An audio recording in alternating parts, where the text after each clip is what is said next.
All right, welcome in. It is the Extra Point. Tyler Head and Jack Beltry along with you here on your Tuesday on the game. Hopefully everybody had a great President's Day weekend and was able to enjoy a little bit of extra time off before coming back in here on this short week now as we approach the end of February. And Jack, for folks like you that were out there at Founders Park all weekend long to see the opening weekend of the Paul Mainieri era, ended up being a pretty good one for the Gamecocks. Yeah, it went about as expected, I think. Honestly, probably better than expected in reality. I mean, I think most people expected South Carolina to sweep this series against Sacred Heart, which, of course, they did. But the fashion they did it in was very good. Again, you got very strong pitching, you got some timely hitting, and your defense was pretty sharp. So, look, I know Sacred Heart made a lot of fundamental mistakes and didn't play great baseball this weekend, but South Carolina was able to capitalize, and that's what you're going to need to do to win a lot of these games. That Sacred Heart team was bad. I like watching it over the course of the weekend, the mistakes they were making, just kind of the simple things like that was not a good baseball team. So, again, like you said, it's not the best litmus test for exactly how good Carolina is going to be, but at the end of the day, they handled their business the way they were supposed to and walked away with 3 victories. Yep, exactly. Like, again, Sacred Heart on paper was a team that last year, they're pretty good. Now, I know that doesn't necessarily apply to this year, obviously, for basically how they played this weekend. But again, you took advantage of any time Sacred Heart would make an error or they'd, make a mistake, wild pitch, whatever, and you take advantage. So you can't really complain about it. I know the SEC and, other competition is not going to be like that necessarily, but for what it's worth, it was a very good weekend for South Carolina to kind of figure out some of the question marks that were out there. Yeah, we'll get into the specifics in just a moment. But like you said, it's not something that you want to get overly hyped about because, again, that is a mid-major team that, again, when you watch them play this weekend, not all that great. So that doesn't mean it's going to translate directly over to when you play Clemson in a couple weeks, or certainly SEC play here starting in a little less than a month. But again, handle your business the way that you want, that you needed to against a team like that. As far as like the energy goes, and this is something that we talked about a lot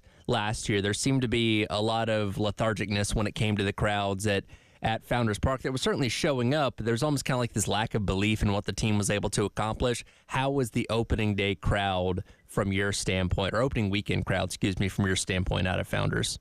Well, Sunday was like the only one you could probably put an asterisk next to, just because women's basketball was going on right down the block. Yep. And that 9 times out of 10, that's always going to be the game that gets the crowd compared to baseball when they're playing at the same time. But overall, man, like Saturday and Friday, like those are the 2 days I really look at, considerably. Great crowds. Like especially Friday was especially a good crowd. And you hear it during the pregame introductions when the teams are lining up on the baselines and stuff, and you hear the reaction for Paul Mainieri. It's like, they had the because it's an open air press box, right? So it's a garage door that's down at the time, so you can't really get the full extent of the noise, but you could just hear the cheers for Mainieri, and it was exciting to see. And obviously, the results on the field were what fans wanted. Last year was just very gloom and doom, everyone awaiting the obvious to happen and, continuously calling for it. But it's nice to see this new era get off to a good start. And look, who knows how the season's going to go ultimately.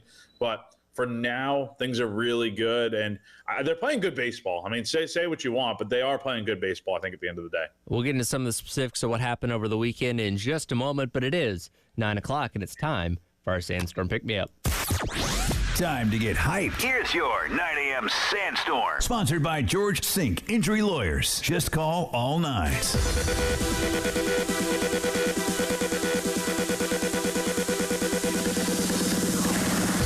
It is time for your 9 a.m. Sandstorm Pick-Me-Up, brought to you by South Carolina's largest injury law firm, George Sink Injury Lawyers. If you've been hurt in the car or at work, call George Sink now at 803 all nines. Again, Carolina getting the sweep of Sacred Heart over the weekend, 5-3 on Friday, 14-0 in 7 innings on Saturday, and then 8-0 to round out the weekend on Sunday to start off the season 3-0. And the pitching was perhaps the biggest story of this entire weekend, something that we talked about going in to the weekend. And Mainieri talked about this in the times that he met with you guys in the media, like, hey, we're not expecting a high volume of strikeouts. We're expecting to pitch to contact a lot and have to rely on our defense to go out there and make plays. And again, this wasn't the best Sacred Heart team in the world, but when you look at Eskew, Becker, and McCoy combined for 15 total innings pitched, giving up a total of 4 hits, 9 strikeouts, and 1 walk. I mean, again, you can't really ask for much more out of your starting pitchers than that.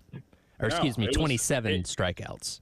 It exceeded everything you could have possibly imagined. And look, this was only 5 innings apiece because, number one, you're working on a pitch count. You're not going to have guys throwing 90, 95 pitches in outing number 1. I mean, Matthew Becker, for context, only had 60 pitches.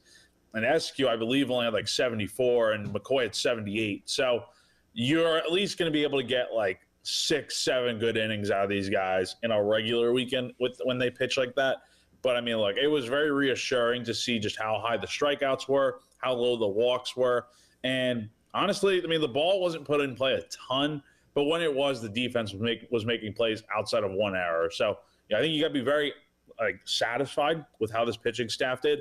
Again, it's only 1 weekend, but for the sample size we have right now, it's a very good one. And it shows that there is promise and potential for these guys to turn into your SEC weekend starters. And really the only person that struggled on the mound at any point was Pitzer when he came in to relieve Eskew in game number 1. Just had a trouble finding the zone, walked 3 guys, only lasted a third of an inning, but then he came in to round out Sunday's game and pitched a very solid 1 inning there to close things out. So overall, a fantastic performance by your pitchers. Again, not a great Sacred Heart team, but again, that's the kind of start you would ask for your guys against competition like that.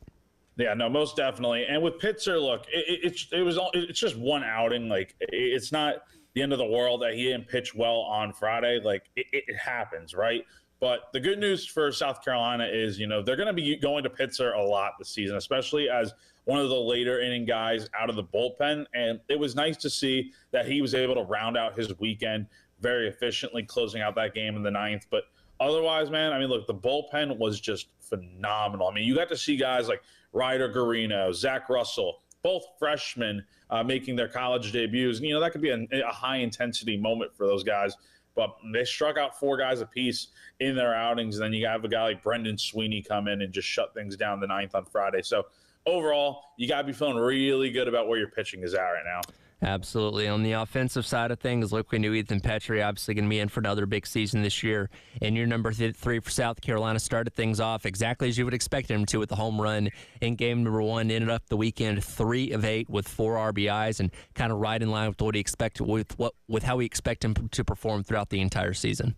Yeah, I mean, what can you say about Ethan? I mean, he is the heart and soul of your team, and I think a lot of people probably on the outside believe that South Carolina only goes as far as Ethan takes them, which is true to some extent. Like, if Ethan's not hitting 20 home runs this season or leading the team in hitting, I have a hard time believing South Carolina is going to be okay and in a great spot to win.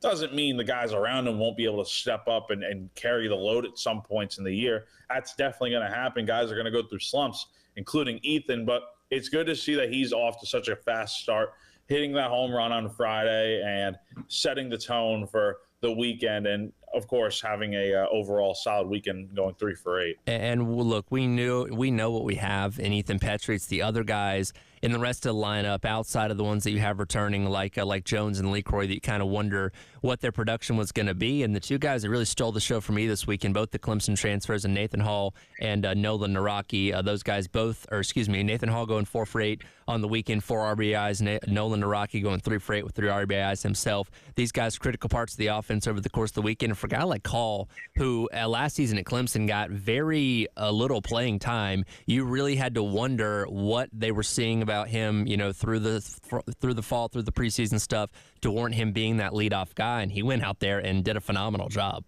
He just does a lot of everything right. Like, I don't know why Clemson's a very good team. So at the time, I mean, you have such a stacked team. I'm sure it was just a situation where you can't fit Hall into the rotation of playing guys consistently, hence why you never really saw him play a ton during his time with the Tigers. But for South Carolina, you had so many holes to fill on this team from last year that it made sense. Like Hall just does everything right. Like I said, he's honestly as close to a 5-tool player I think as you're going to get when you look at everything. I mean, he can hit, he can run, he's got a he's good in the outfield. He hits for power, right? He does so many different things that South Carolina needs, and he's your leadoff hitter. So you feel very good about him. And I mean that rocket he hit on Sunday, 113 miles an hour off the bat. I still don't know how that guy in the outfield, that fan, caught that ball barehanded because, I mean, look, that's a hard hit ball that Hall hit.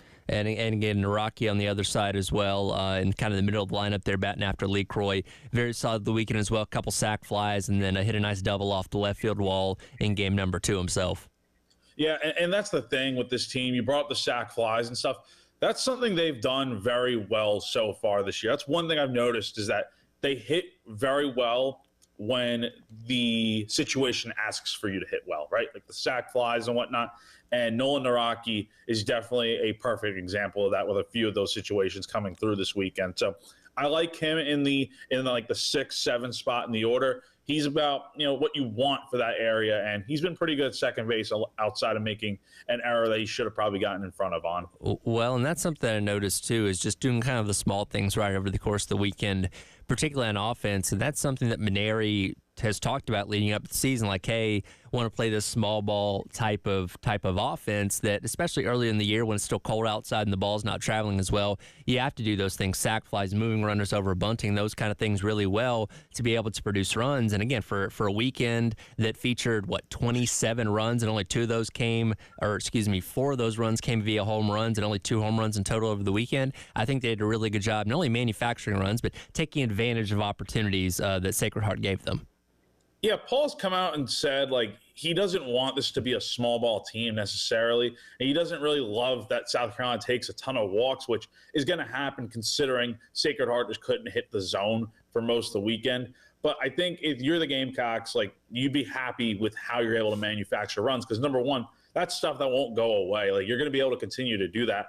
And the weather's going to get better outside. It's going to get warmer, and the ball's going to start flying off the bats. There were a lot of balls that it traveled to the warning track, and it probably would have gotten out had it been a bit warmer or breezier out or whatever. But I feel pretty good about where South Carolina's offense is right now, seeing them do a lot of the other things required to win games other than just hitting homers. Well, baseball team back in action later on today as they take on Winthrop, 3:45 pregame for a 4 o'clock first pitch, and then right back at it tomorrow, this time at Founders Park, taking on Queens College, same pregame and same first pitch time on the game here. A bit more of what Paul Mainieri had to say coming up next after a 3-0 debut weekend here at South Carolina against Sacred Heart. It is the Extra Point. Tyler Head and Jack Beltry on your Tuesday here on the game.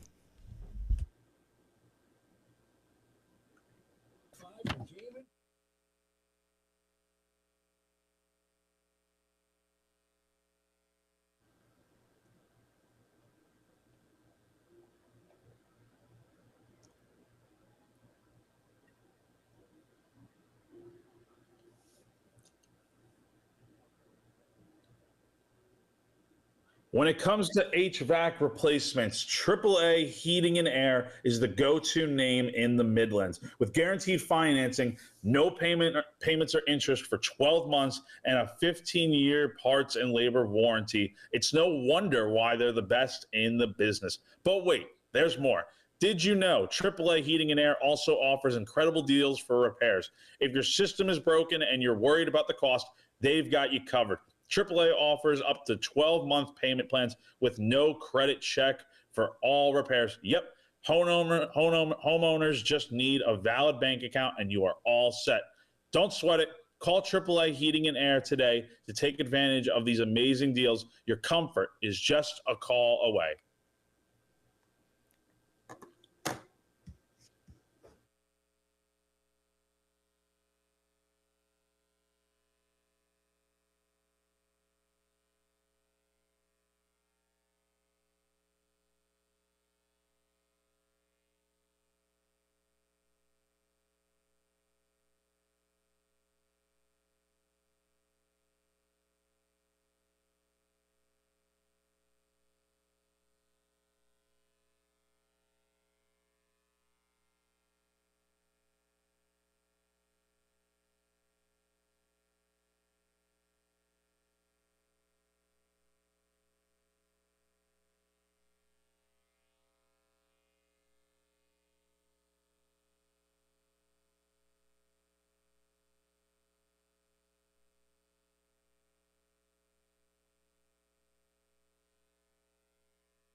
And is the extra point. It's our Ed and Jack Veltri along with you on your Tuesday, recapping a fun weekend for the preliminary era. Started off right with 3 victories over Sacred Heart, and again back in action this afternoon in Rock Winthrop, then tomorrow afternoon back here in Columbia, taking on Queens College ahead of the second series of the season against Milwaukee coming up Friday through Sunday over at Founders Park. Coach Maneri, speaking after the game, talked about South Carolina not only taking advantage of opportunities, but also, despite the fact they scored 20 points, still wishing that maybe they a bit better. Actually, somewhat, yes, take advantage of your opportunities. But I told you the other day, I don't really like to see us walk that much. I'd rather see us hit. I think when you walk so much, it takes a lot of the aggressiveness away from your hitters. And it took us a while really to get going today, hitting-wise. And we're going to need to hit better than we hit today as we go through the season. We'll need to hit better than this on Tuesday night if we want to have a chance to beat Winthrop.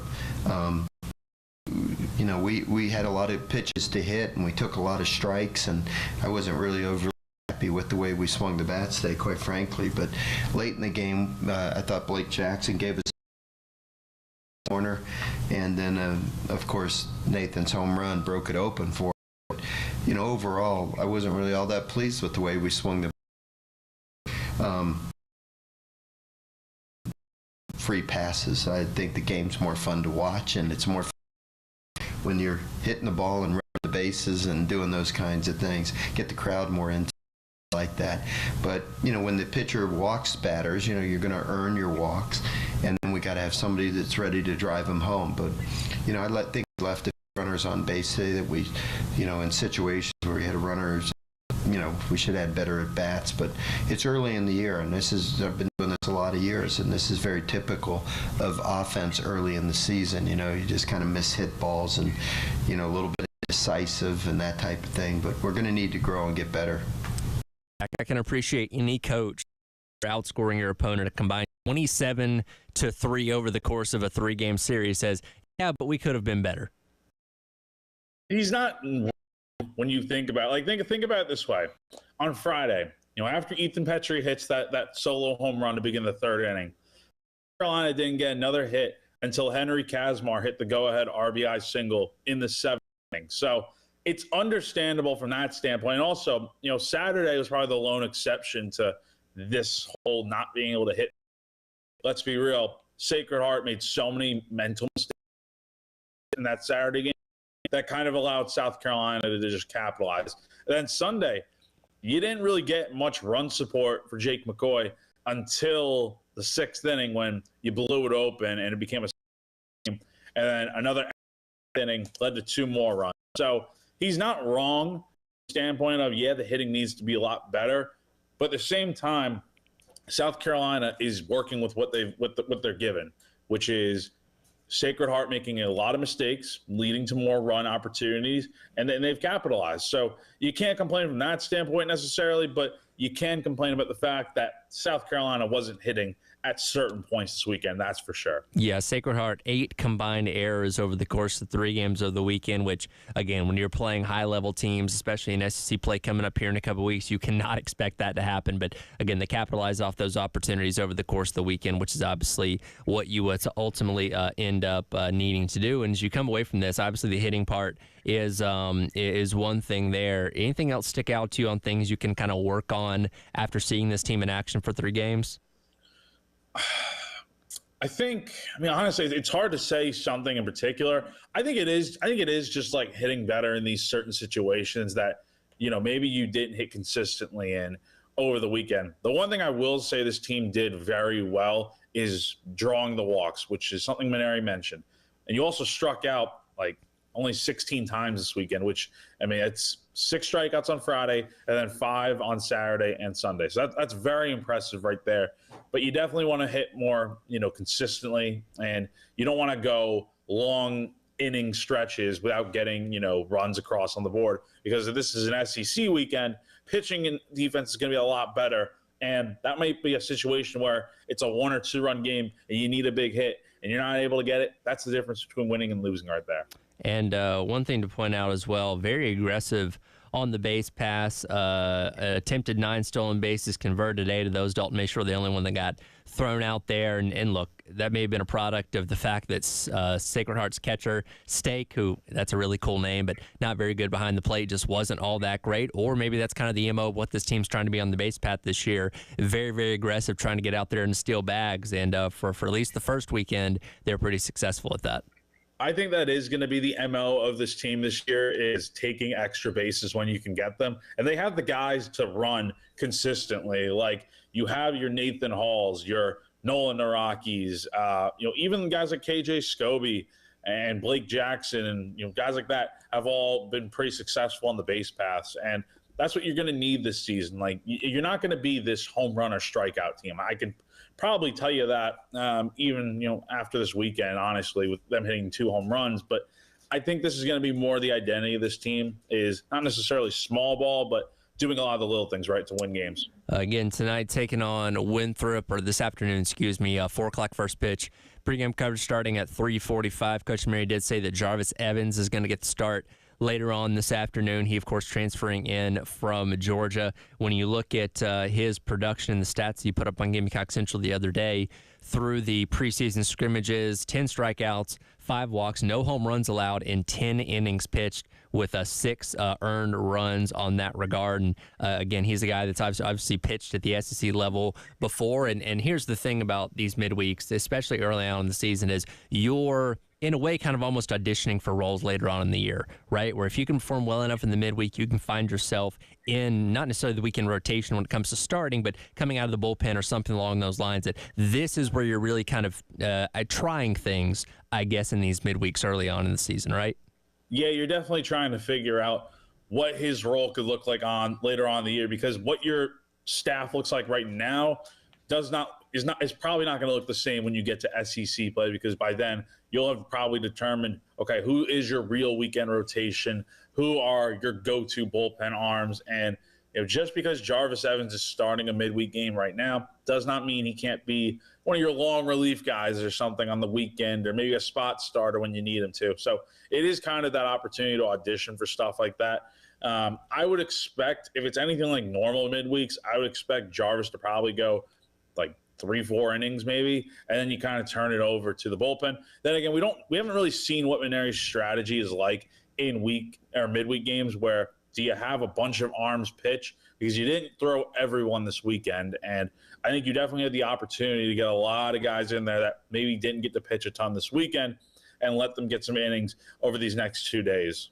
Well, and that's the unique thing about this week, is you're playing 2 midweeks on back-to-back days. So you're going to have to stretch those arms a little bit further than you would typically, where you play a weekend series, then play on Tuesday or Wednesday before another weekend series. So it's going to be interesting to see how Maneri ends up managing that. Of course, one name that we were anticipating being a part of the pitching rotation this year, Eli Jersenbeck. Still no update on him as of yet. We knew that he was going to be sitting out at least these first 2 weekends, and I know we met and consulted with another doctor the other day about what's going on, coming off of the Tommy John surgery, and fingers crossed we see him at some point this year. But again, for no update as of right now, you do start to kind of worry a little bit.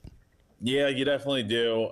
The fact that Maneri had nothing to report on Jers, I mean, I feel like by now we would have probably known something, and leads me to believe there's just something else going on here, maybe that with the injury or whatever it might be, that the extent of it, who knows how it is. But I feel like, you got to just kind of work with what you got. You have a good rotation. You have good bullpen arms.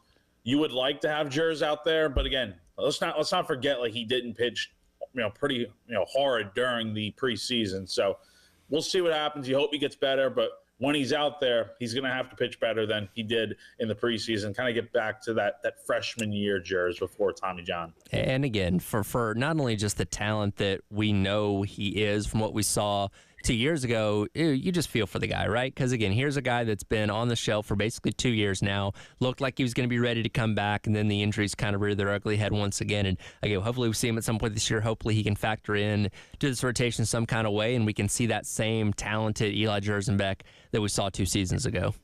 Yeah, you definitely need him to be, because, I mean, look, as a freshman, this is a guy struck out 36 batters, only walked 6. He's throwing 95, 96. That's exactly what you need out of him. He's got to be able to find it when he gets back to being healthy. Yeah, absolutely. So again, we'll see what the latest update on that is whenever Paul Maneri is able to provide further. Again, later on today, take out on Winthrop, 4 o'clock first pitch, pregame coverage starting at 3:45.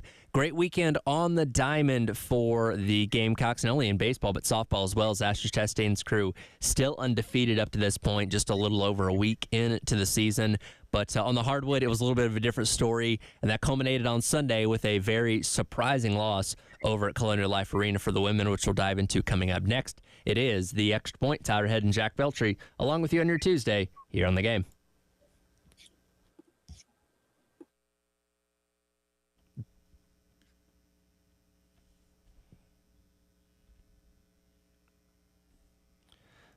Oh, Tyler Head here once again telling you about our friends over at Twin Peaks. Today is February the 18th. Check your calendar because it is National Drink Wine Day. And you can celebrate National Drink Wine Day over at Twin Peaks. You can enjoy half-price wine by the glass and house-made sangria. Pair those perfect pours with scratch-made food while enjoying the ultimate lodge experience with pricing starting at just $5.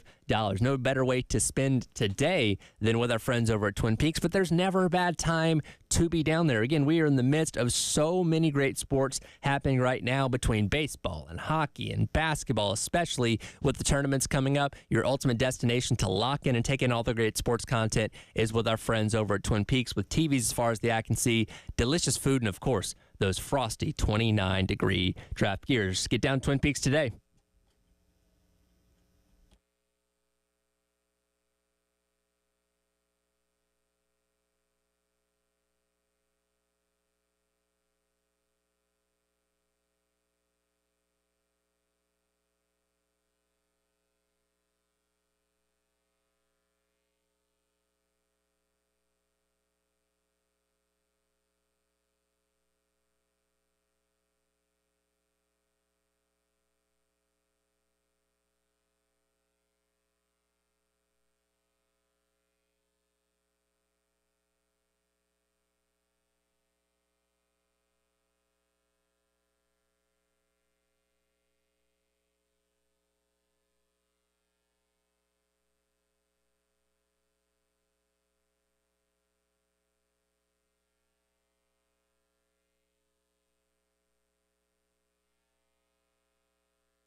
We just got punked today. It's very much embarrassing. We know that that's not who we are. It was very much self-inflicted as well, and that we just got to learn and grow from this opportunity, and that we just got to do a better job giving effort and being mentally and physically tough. Welcome back in. It is The Extra Point. Tyler Head and Jack Belcher along with you on your Tuesday. That's the voice of Tahina Paopao.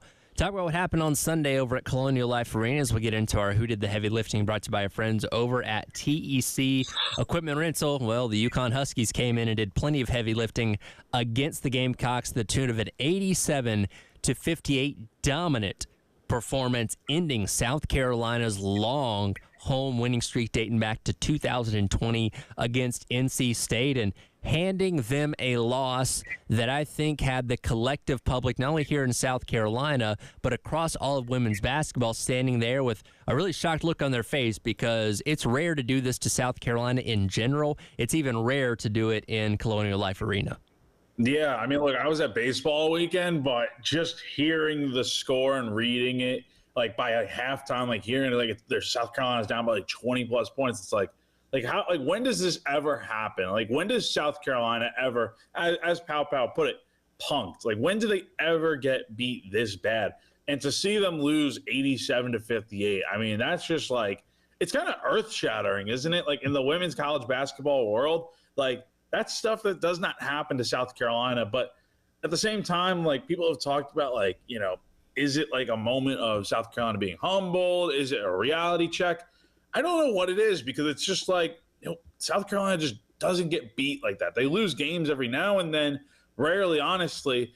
But this type of blowout loss never happens for South Carolina usually. It was uncomfortable watching the game, and again, it's a little back and forth there at the start of things, and then UConn explodes in the second half, holding South Carolina to just 9 points, scoring 24 themselves. By the way, that's the lowest total in a quarter for South Carolina all season. Carolina turned the ball over 6 times, only shot 33%, only got 12 shots off in that entire second quarter compared to 20 for UConn, where they made 45% of those by scoring those 24 points. And again, it was just kind of a surreal thing watching the game, especially in the second half, as UConn just kind of was able to manage that gap and ultimately pull away with the 29-point victory, which again just doesn't really happen to South Carolina in the Dawn Staley era.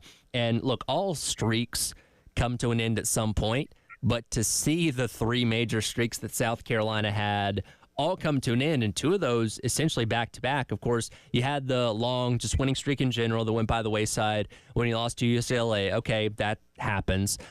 You lose your first regular season game against Texas in the SEC the previous Sunday. Okay, that's, you know, it was a competitive game. Carolina was in it. And then to have your home winning streak, which perhaps was the most impressive one of them all, because you were being compared to the likes of what Gino's UConn teams did back in the day with their 90-something game win streak, followed by another one right after that. And to see that come to an end in the way that it did, again, it's just a very eerie and surreal feeling we don't often get with this Dawn Staley era of Gamecock basketball. On your home floor, too, nonetheless. I mean, that's the other thing, is that it's one thing to lose like this, like on the road or something, but you're at your home venue, a place at Colonial Life Arena where you've been, like, teams don't come in there and win. Like, that just does not happen. And you got to give credit to UConn. You got to give credit to Gino Auriemma and his players and stuff, because they came ready to go. And South Carolina just, again, that second quarter really set them back, because, I mean, when you're in a 20-point hole, you're just not coming back from that, especially against a top 10 team that is feasting and shooting very well. Like, it's just not going to happen. And I mean, you see that reflected. I mean, just South Carolina just could not get into the rhythm they needed to make a comeback or even win this game. I mean, it's just one of those you want to forget and you want to just like move on from and throw the loss away. But I don't think you can necessarily do that, because it's like, you can't let this happen again, right? I mean, you have a few games left in SEC play, but another game like this where you're not coming out playing ready to go and firing away, you're going to get beat. And that's the reality of the situation, is that South Carolina is, I think, very beatable at this point. Well, and this wasn't the best UConn team we've even seen in recent years either. When you look at the top 10 teams they played so far this year in Notre Dame and Southern Cal, and then the ranked team in Tennessee just the other week, they lost all those games. So when they've played the best competition, they've come up short. And again, if Carolina loses this game 80-78, I don't think we're making as big a deal about this, but to get physically dominated the way they did for 4 quarters, they got out-rebounded 48-29, which, again, we know without the presence of Cardoso, you run the risk of maybe some teams out-rebounding you because you just don't quite have the size advantage you've had in the past couple seasons. But to get run out of the gym in that way was very eye-opening. It is very eye-opening. I've seen a lot of people out there saying that, if South Carolina had Ashlyn Watkins out there and stuff, this wouldn't be happening and all that. Like, I understand that sentiment. At the same time, though, that's a near 20 rebound difference. Like, is Ashlyn Watkins going to be pulling in 20 rebounds to kind of close the gap?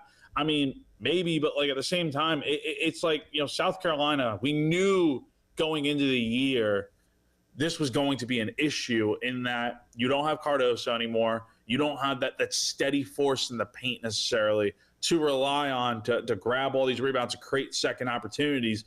But, I mean, this South Carolina team, I just don't know if they're built to win these types of games when another team like UConn or UCLA that beat them earlier in the year with Lauren Betts, I don't know if they're necessarily built to win these types of games against teams that are going to kill them in the rebounding department. So if you're South Carolina, you hope you just don't run into a team like that the rest of the way.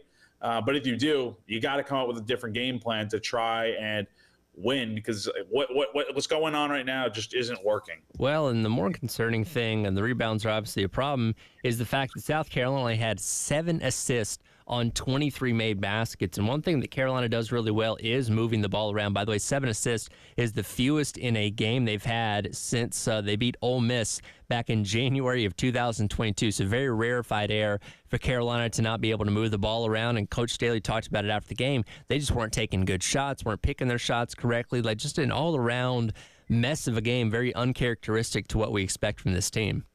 No, it is very uncharacteristic. And you hope they can come out just playing a lot better over these next few games. Again, the benefit of this is it's not an SEC game. It'll definitely drop you in the NCAA tournament standing a little bit, maybe from a 1 to a 2 seed if things don't really pick up soon. But if you're South Carolina, you still have all your goals in front of you in terms of trying to be the 1 seed in the SEC, potentially. Maybe with a coin flip, we'll see what happens there with Texas. But yeah, South Carolina, I mean, you got to get this going quick because the season is slowly, the regular season is slowly ending here, and then you're jumping right into tournament play, and it's going to be a battle from there. Yeah, now South Carolina dealing with as many losses this season as they had in the prior 3 seasons combined. They'll be back in action taking on Arkansas coming up on Thursday night here, on our sister station, 98.5 WOMG. We'll hear a little bit of what Don Staley had to say after the game and also assess our confidence level in this team right now and what that means for the NCAA tournament after, again, they've suffered their 3rd loss of the season so far. It is the Extra Point. Tyler Head and Jack Beltry along with you on your Tuesday here on The Game.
Since we're on a higher education campus, F. F. F. F. You know, I mean, it's, you know, this season's a long season, right? You play a team like UConn, like now, you win. It may have some ill effect to the next game. You lose, and it definitely will wake you up. So hopefully it will be the latter, and we can get back going against Arkansas on Thursday. Welcome back in Extra Point. Tyler Head and Jack Beltry along with you on your Tuesday, reacting to the weekend that was in Gamecock sports, including the surprising loss for the Gamecock women on Sunday, 87-58 to the number 7 UConn Huskies. There's Dawn Staley there giving her a grade of how her team performed on Sunday, which she said was an F. Jack, when you got an F as a kid in school, whether it be on an assignment or report card or whatever, what was your punishment? How did that get dealt with in the Beltry house?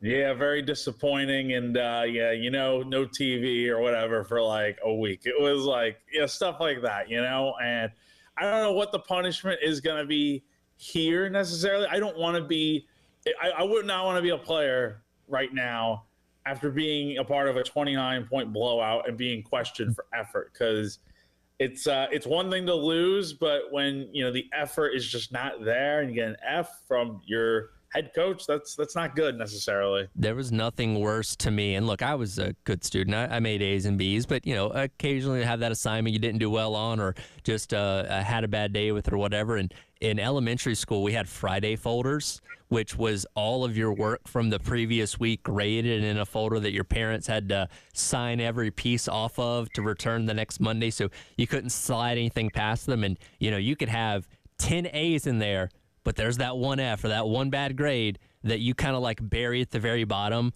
or kind of put in the middle that you hope they kind of skim past, that you just know when they see it, they're going to lose their minds. Yep, exactly. That was always the case. And I'm glad the PTSD from those days, man, it's like, yeah, you don't want to do bad in school. And, you know, if you're a South Carolina basketball player playing for Dawn Staley, you certainly don't want to hear that you didn't give enough effort. That's the last thing you should have to be questioning. I would imagine yesterday's practice was not too fun. They may not have even touched basketballs at practice yesterday. They may have just been running and getting the getting the grunt work out of it to send the message that they shouldn't play like that. Yeah, and again, it's just, you know, the other two times they've lost this year, like to UCLA, I think at the time South Carolina just wasn't playing well enough. Like, I mean, they were winning games, obviously, but I think at some point when they faced an opponent like UCLA, the result that you got with losing by double digits, it made sense, because, you know, when you play a team like that, it's up to standard.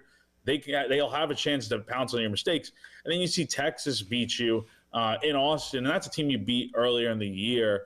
But at the time, you were playing such good basketball. And then this, it's a week away. It's a week after losing to Texas, and it's one thing, like you said earlier, to lose by like a few points or whatever, but to get shellacked, blown out, however you want to put it, it's uncommon around here. And I don't know what the next step is from here. Well, like you mentioned, okay, you go to UCLA, play a very good team on the road early in the season. You lose that game, okay, fine. You know, that's early. You obviously rebounded and played better after that. Losing to Texas team you'd already beaten once, you know, by a couple points on the road, fine. But again, getting dominated in your own barn is something we don't see this team do very often and hadn't seen done in many years. That really kind of sets off alarm bells. And Carolina's drops to 6th in the AP poll, still sitting as the number 1 seed right now in the latest women's bracketology. But this time, look, I've been here for 3 years. In my time living in South Carolina, this team has only lost, I think 4 games since I've been living here. But this is the first time, and we're a month away from the tournament starting, that I've really sat here and said, ooh, I don't know if this team can make it all the way to the Final Four because of the inefficiencies we've seen this year. Again, if they run into a team like this, we've seen it. Like Texas, very good with Booker, players like that. This team has not proven to be able to beat one of these teams that, you know, is a little bigger in size and stuff, like the UCLAs, Texas, and UConns of the world. You run into a team like that, it's going to be a real fight to win.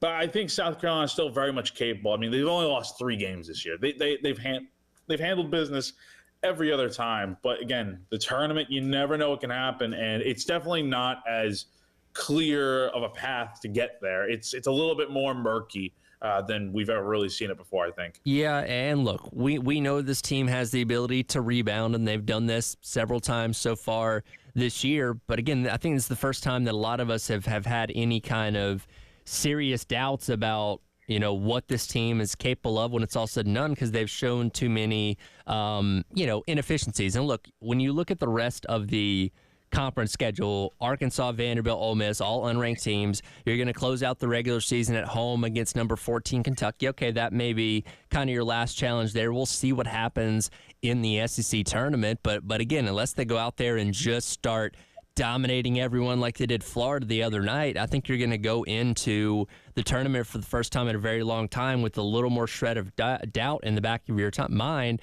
that, okay, this team, whether it be, I'm just looking at the bracketology right now, they're in the same side of the bracket as Southern Cal.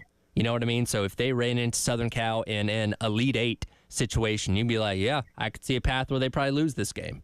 Yeah, and I think they're going to be able to get to at least the Sweet 16, and then who knows from there. I mean, by that point, you never know who you're going to get matched up with and stuff. And you brought up USC and stuff with Southern Cal.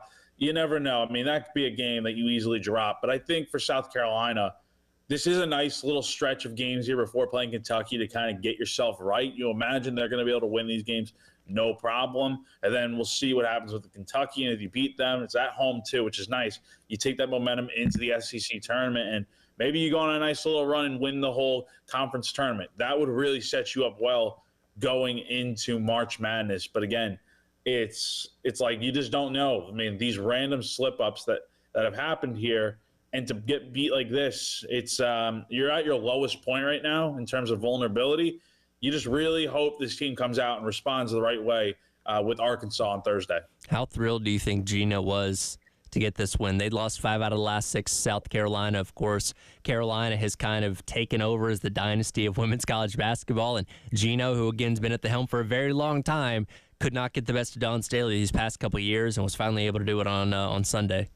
I'm sure he feels great. I'm sure Vic Schaefer from Texas also feels great.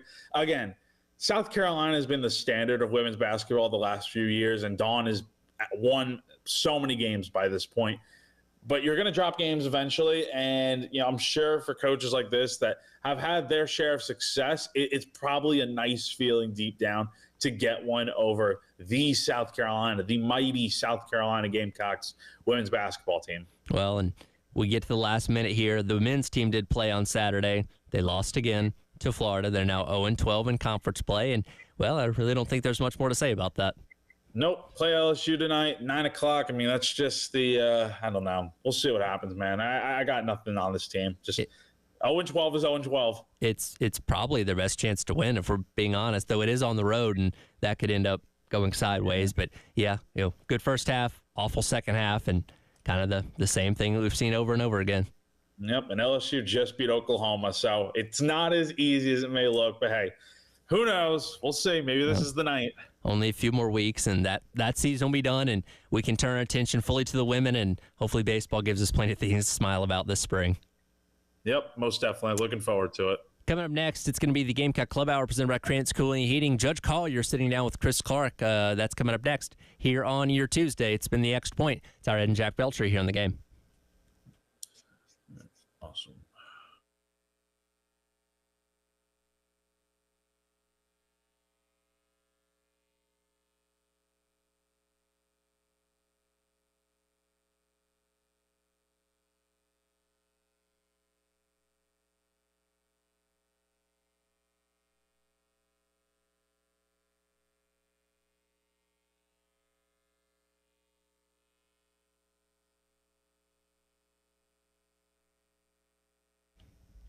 Tyler Head once again telling you about our friends over at Canty Foundation Specialist. I tell you about it all the time, but I'll remind you once more, if you notice some issues going on around your home, these could be signs of serious foundation problems. Things like cracks in your exterior brick, cracks in walls or above windows and door frames, doors and windows that might be sticking, uneven or bouncy floors, or cracks over your garage door. Any of these could be serious foundation issues with your home, and that's where our friends at Canty Foundation Specialist come in. Go online to schedule an appointment today at cantycanfix.com. They'll send a professional out to your home to evaluate your foundation issues and get it fixed so you and your family can live without worry going forward. Again, go online to schedule an appointment today at cantycanfix.com for our friends over at Canty Foundation Specialist.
And welcome into the Gamecock Club Hour presented by Krantz Cooling and Heating. Chris Clark sitting in with you and joined by another special guest from the Gamecock football program. Excited to have on Judge Collier again. Judge, how's it going, man? Appreciate you taking time to join me. Everything's good, man. Outstanding. Good to hear. I think I was looking back, and I think the last time that we had you here on the show was back in June, last June, before the season. So obviously a lot has happened since that time. Yeah. It's kind of hard to believe you just wrapped up year 2 And you're going into year 3. I mean, has it gone by probably even faster for you since you're the one living it out than for me? It just seems like just yesterday you're getting recruited here. Yeah, it goes by pretty fast. Like this time 3 years ago, I had first came in here as my first winter workout, first spring ball. So yeah, it's going by fast. So like going into year 3, we're approaching the end of winter workouts and starting spring ball. So yeah, it moves fast. What's your just comfort level just generally compared to you enrolling, like you said, early as a freshman, January, and that can be with football or it can just be like just generally, right? Because you come in, I mean, I think people forget sometimes you come in as a freshman and everybody's always thinking about the playbook and is this guy ready to play? It's like you're also talking about like a 17, 18, maybe 19-year-old who's also like going to college for the first time and going to college classes. Like, so there's so much there, but what's just your comfort level compared to what it was then? Yeah, I feel real comfortable. I'm setting everything, as far as, classes and the schedule and lift and practice, playbook, having that relationship with my coaches. So yeah, I feel like I'm pretty comfortable going into year 3 now. So let's take a little bit of time, and we're obviously gonna, look at this off season. We're gonna look kind of ahead to your junior year and some of your personal goals and everything. But let's definitely look back at 2024 because it was a pretty cool year. I know for you guys and certainly for Gamecock fans who follow you so closely. What are your just overall thoughts about last season? I mean, looking back on it, getting 9 wins, getting a rivalry win, what stands out to you the most just as a starting point? Really just at how we dominated as a whole, like especially as a defense. Like going into this season, we made a lot of statements. Going into that 24 season, we were going to be dominant. Debo made it clear that he wanted to put up donuts and this, that, and the third, and just how we dominated teams. Like you look at Oklahoma and how we just jumped out the gate instantly. We jumped on them, turnover after turnover after turnover, and just being that dominant team, and taking the life away from other teams' offense is probably what stuck out to me the most. Yeah, that Oklahoma game is one that a lot of your teammates have mentioned when I've talked to them here on the show. And, they always point to the week before at Alabama. And that was, y'all had obviously shown glimpses, like think back to the Kentucky game, right? Like how well the defense played in that game. The performance against Alabama had a bunch of highs, a bunch of lows, ultimately fell short. But, what do you remember about the aftermath of Alabama? Because from what some of your teammates have told me, it was a kind of just like, I don't know, a switch flipped after that. Yeah, it was like something's got to give. Like Coach Beamer was making the point, like you got to kick the door down and something's got to give. Like we had lost to Ole Miss, then we were right there with LSU. We were right there with Alabama. And then it was like, all right, like something's got to give. And we just went on that run and we knocked off everybody else up until that bowl game. So I think that's just how it went.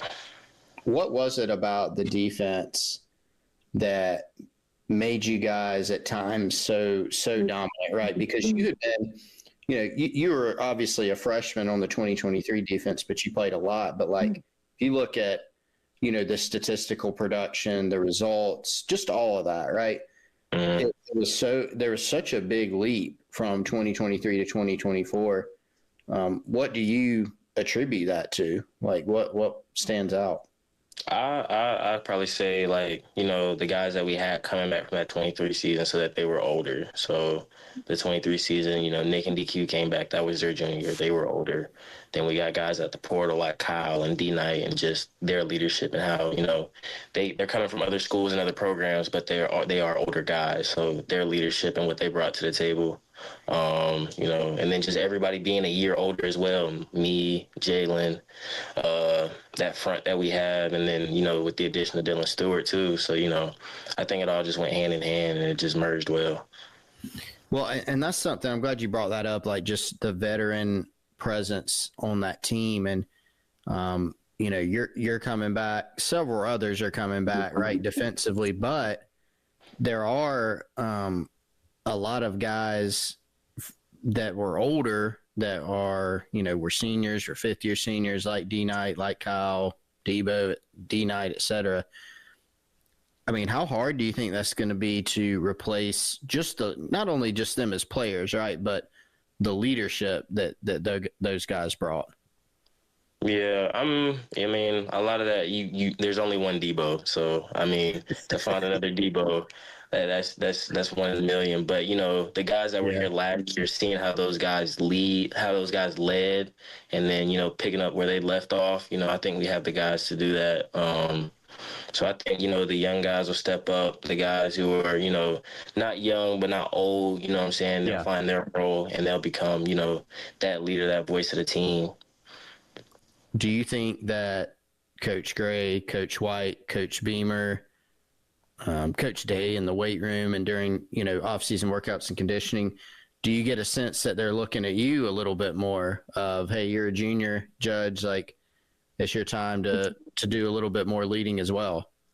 Yeah, I've had those talks with those guys, and you know that's something I got to get more comfortable with as well. You know, being an older guy, you could say, going into my junior year, I find it hard to say that I'm an older guy and I'm 19 years old. They're 19-year-old freshmen, but yeah, going to year 3, I've had those conversations with Coach Day, and you know. Him just, you know, wanting me to be more of a leader and, you know, not lead by example, but be more vocal. So that's something I'm working on this off season to take into this next season.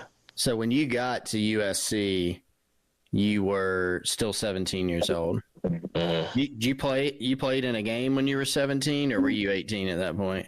I was 18 at that point. Okay. I was gonna say that's really. I mean, that's still kind of crazy, right? Like to, you know, play in the SEC as a true freshman at 18. Yeah, because I went all the way through spring ball at 17. Yeah, that was different, you know, grown men out there like lining in front of Xavier Legette. Like, man, he was an older guy, and I'm 17 years old. So yeah, that was different, but yeah, it made me better.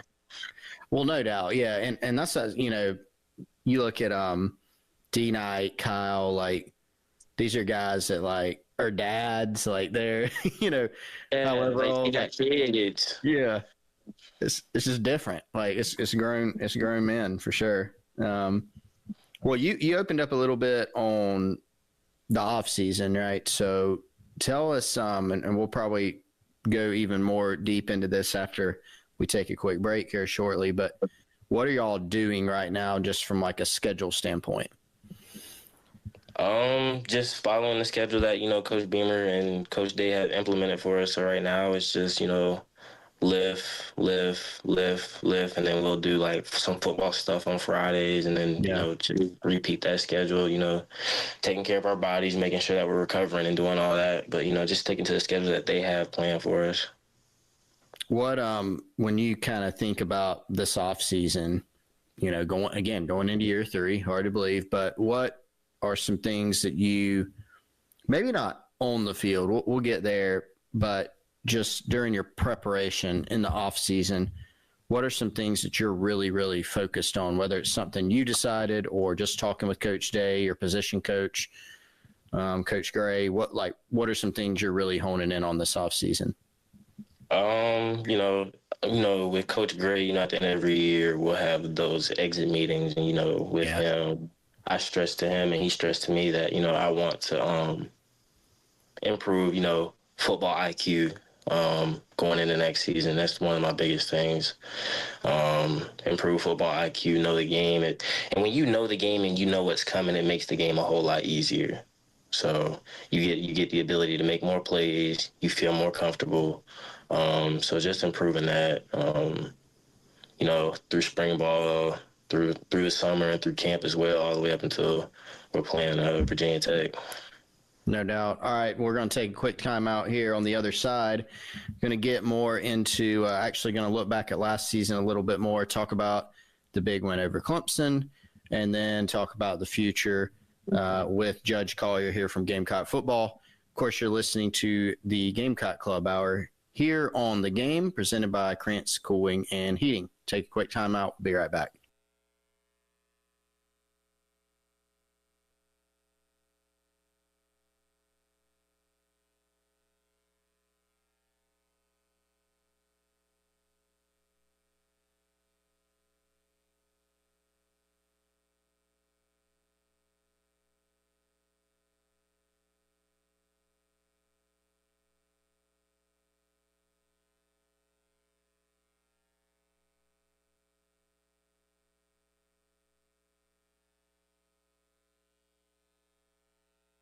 If you are looking for a reliable local roofing company to help your home or business with your roofing needs, check out our friends at Classic Roofing. Joe Reeder, Max Sawyer, our guys, friends of the program here. They can help you take good care of your roof. That can be challenging, but you don't have to do it alone. They have years of expertise under their hats. They're a local company. Again, their families live right here in the Midlands, and the guys at Classic Roofing are GAF certified roofers. Only about 7% of roofers nationwide even have that certification. They can do inspections, installations, replacements, and repairs on your roof. You can visualize your new roof and what it would look like at classicroofingsc.com. You can check out their reviews and get a free estimate there. classicroofingsc.com, or give them a call, 803-590-7870. That's the reliable roofers over at Classic Roofing.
All right, welcome back in. Chris Clark here on the Gamecock Club Hour presented by Krantz Cooling and Heating. Here on the game, sitting down for a little while longer with Judge Collier from Gamecock Football. And Judge, I teased it, going into break there. There were so many big wins last year, but I do have to ask you about the Clemson game. Remind the listeners who may have missed the last edition, and remind me actually too, growing up, what did you know about the Clemson-Carolina rivalry? Like, I assume you followed it pretty well. I mean, yeah, being from South Carolina and whatnot, I had a cousin who came here briefly. He played, but I do remember that, that rivalry was pretty one-sided at one point. Mm-hmm. I feel like we're starting to change that narrative with these past years. It's become more of a rivalry and not just a game. So, that's my take on it. So, it's kind of interesting. The road team the past several years has actually won the game. And so you guys have, I know you were on the 2022 team, but went into Death Valley, got a win. Clemson won here in 2023, and then you guys went on the road and beat the Tigers again last season. Walk us through kind of what you're feeling before a game. Obviously, almost every game you guys play is a big game. Mm-hmm. And most weeks you guys are lining up against just incredible competition. And that one's no different. But, I mean, is there any different feel like going into a rivalry game like that, especially on the road? Yeah, it's definitely a different feeling. The atmosphere is different. You got the fans hooting and hollering. You're booed. You're hated. Especially with Clemson, you got to see them run down the hill, touch the rock. Yeah, it's different. It's the last game of this. It's the last game of the regular season. So it is a different feeling. It's a lot more riding on that game, pride, the trophy. So it's pressure, but it's fun. If you're a competitor, that's what you want.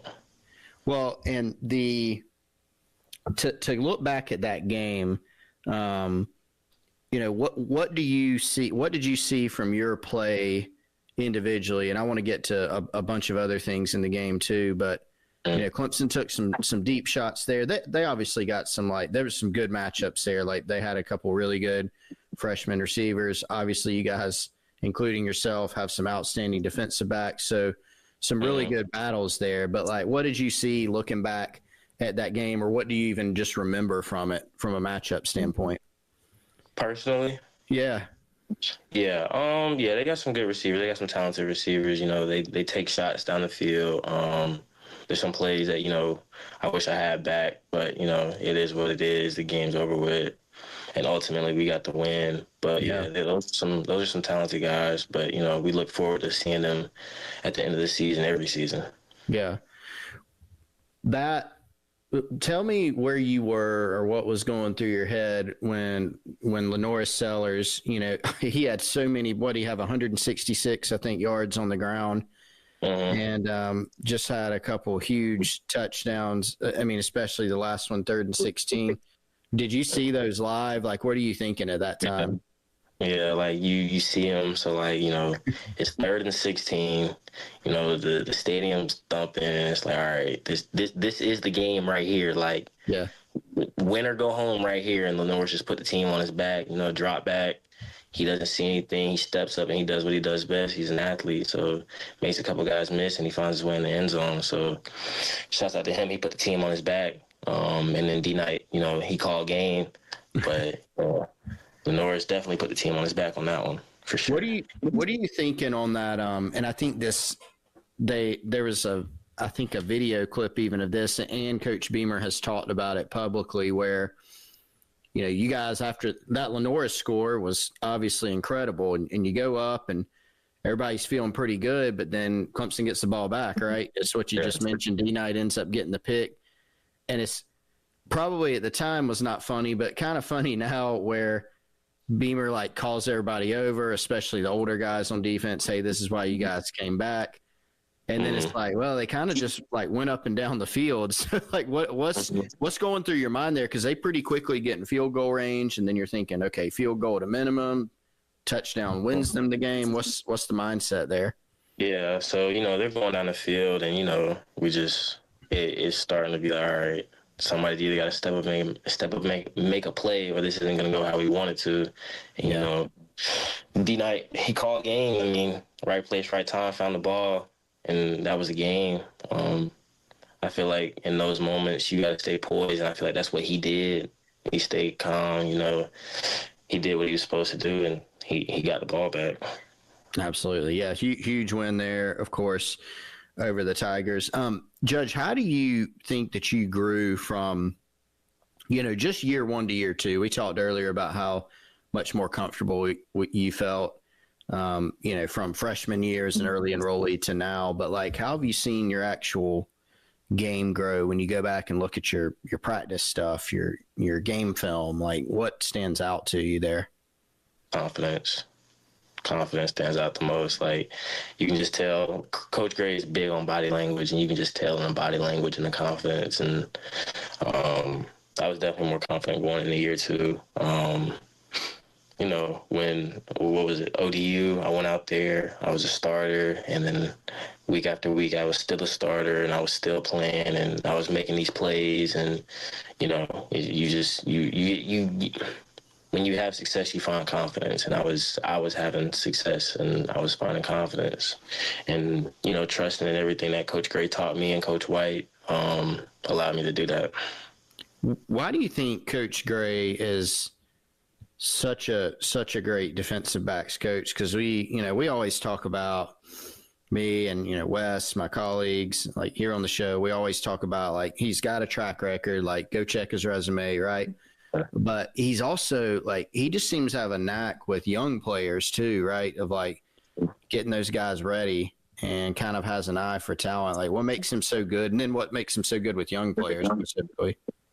Like, Coach Gray is probably one of the better coaches I've had. Now, he's an acquired taste for sure. He had his own way of coaching. It's one of one for sure, but it works, and I'm a true testament to that. Like, he will yell and scream until he gets his way, but once he gets his way, you also look good too. And when you're out there making plays, and part of that is because he played the game, he can resonate with us too. Yeah. So, and when he's yelling and screaming at you, it's never personal. Like, in the moment, what I'm saying, you may be frustrated and this, that, and the third, but it's never personal. It's strictly ball with Coach Gray. And I've just learned, like, from year one to year two, I've also learned, like, you can't listen to what he said. You can't listen to how he's saying it. It's what he's saying. He's an older man, and he knows what he's talking about. He knows the game. So, I mean, while, during the game, you have the headset and he's on there, he's going off. He's ripping you a new one. But it's not how he's saying it, it's what he's saying. And then he'll come back on the headset too, and give you your props if you did something well. So it's never personal with him. You just got to listen to what he's saying and not how he's saying that. And that's really what I had to learn going from year one to year two. I know you mentioned, to go back to the football IQ thing, what's the strategy there, to grow in that area? Is that just like, hey, I'm really going to dive in more than ever into film study and that type of thing? Like you mentioned, you wanted to improve that aspect.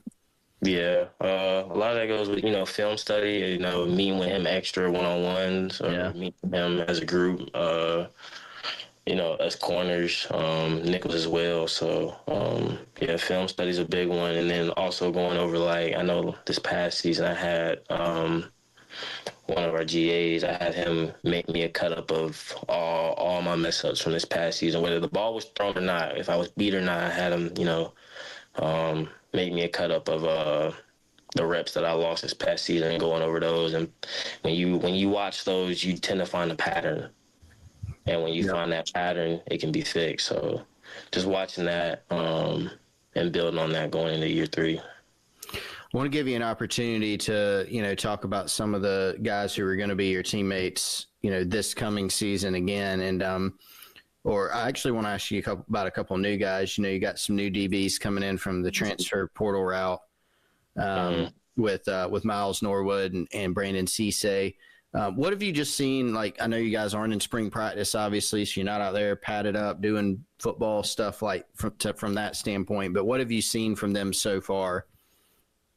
Yeah, Miles, he's a bigger guy. He's like me. He's long Yep. rangy. C says, he's smaller, but he's twitchy. I feel like both those guys would be, guys that we can that'll be used going into this next season. Good stuff. All right, Judge. Hey, I really appreciate your time, man. It was great to get an opportunity to catch up here before you guys get into spring ball. Again, crazy going into year 3, but wishing you nothing but the best, man. All the health and good stuff to you. And thanks so much for taking some time to join us here on the Gamecock Club Hour presented by Krantz Cooling and Heating. Appreciate that.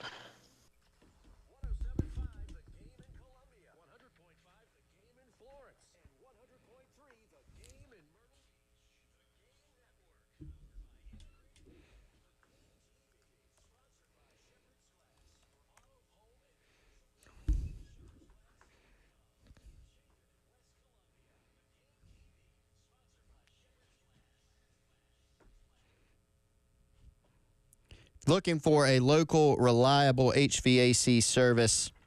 Check out our friends over at Krantz Cooling and Heating. That's who I trust. That's who my family trusts. You can trust them too, because since 1983, they have been serving residents and businesses all around the Midlands.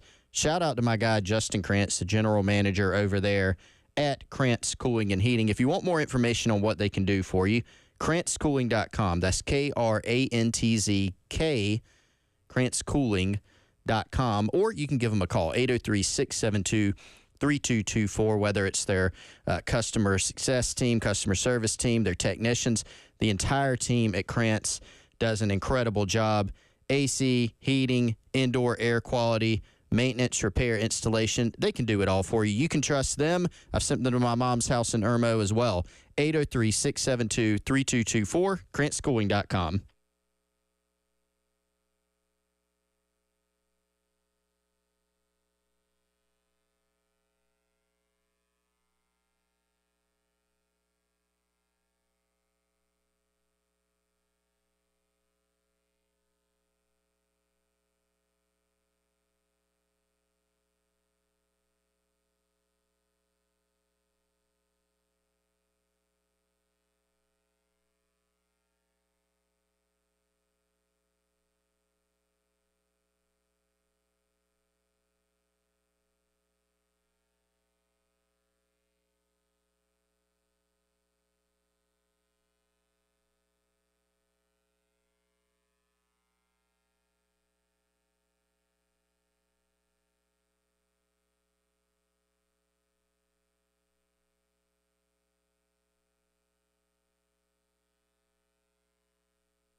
And welcome back in. It is the Gamecock Club Hour presented by Krantz Cooling and Heating. Tyler Head and Chris Clark along with you here on your Tuesday. Appreciate Judge Collar taking a little bit of his time sitting down there with Chris that you heard in those first couple segments there. I did not realize that Judge came in as a 17-year-old. Yeah, that's wild, isn't it? He's getting set to go into his third season, and he has not yet turned 20 yet.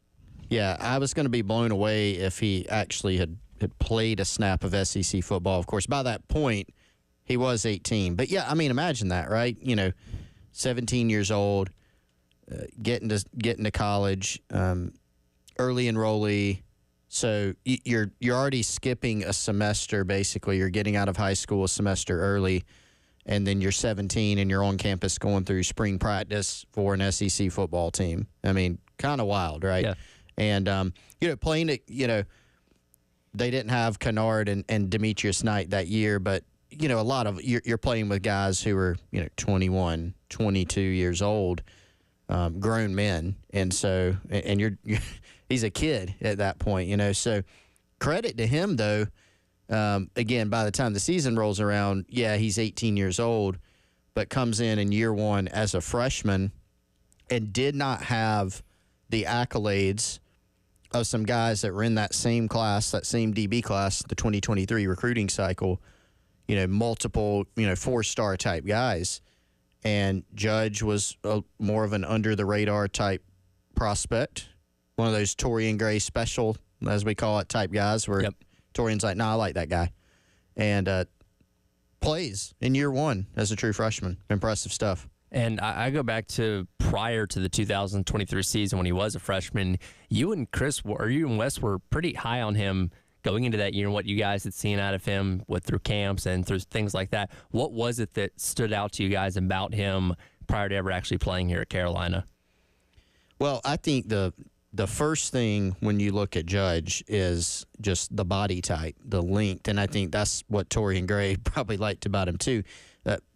There are a few exceptions in there, but Torian likes guys who are, have some height, length to them, range, versatility.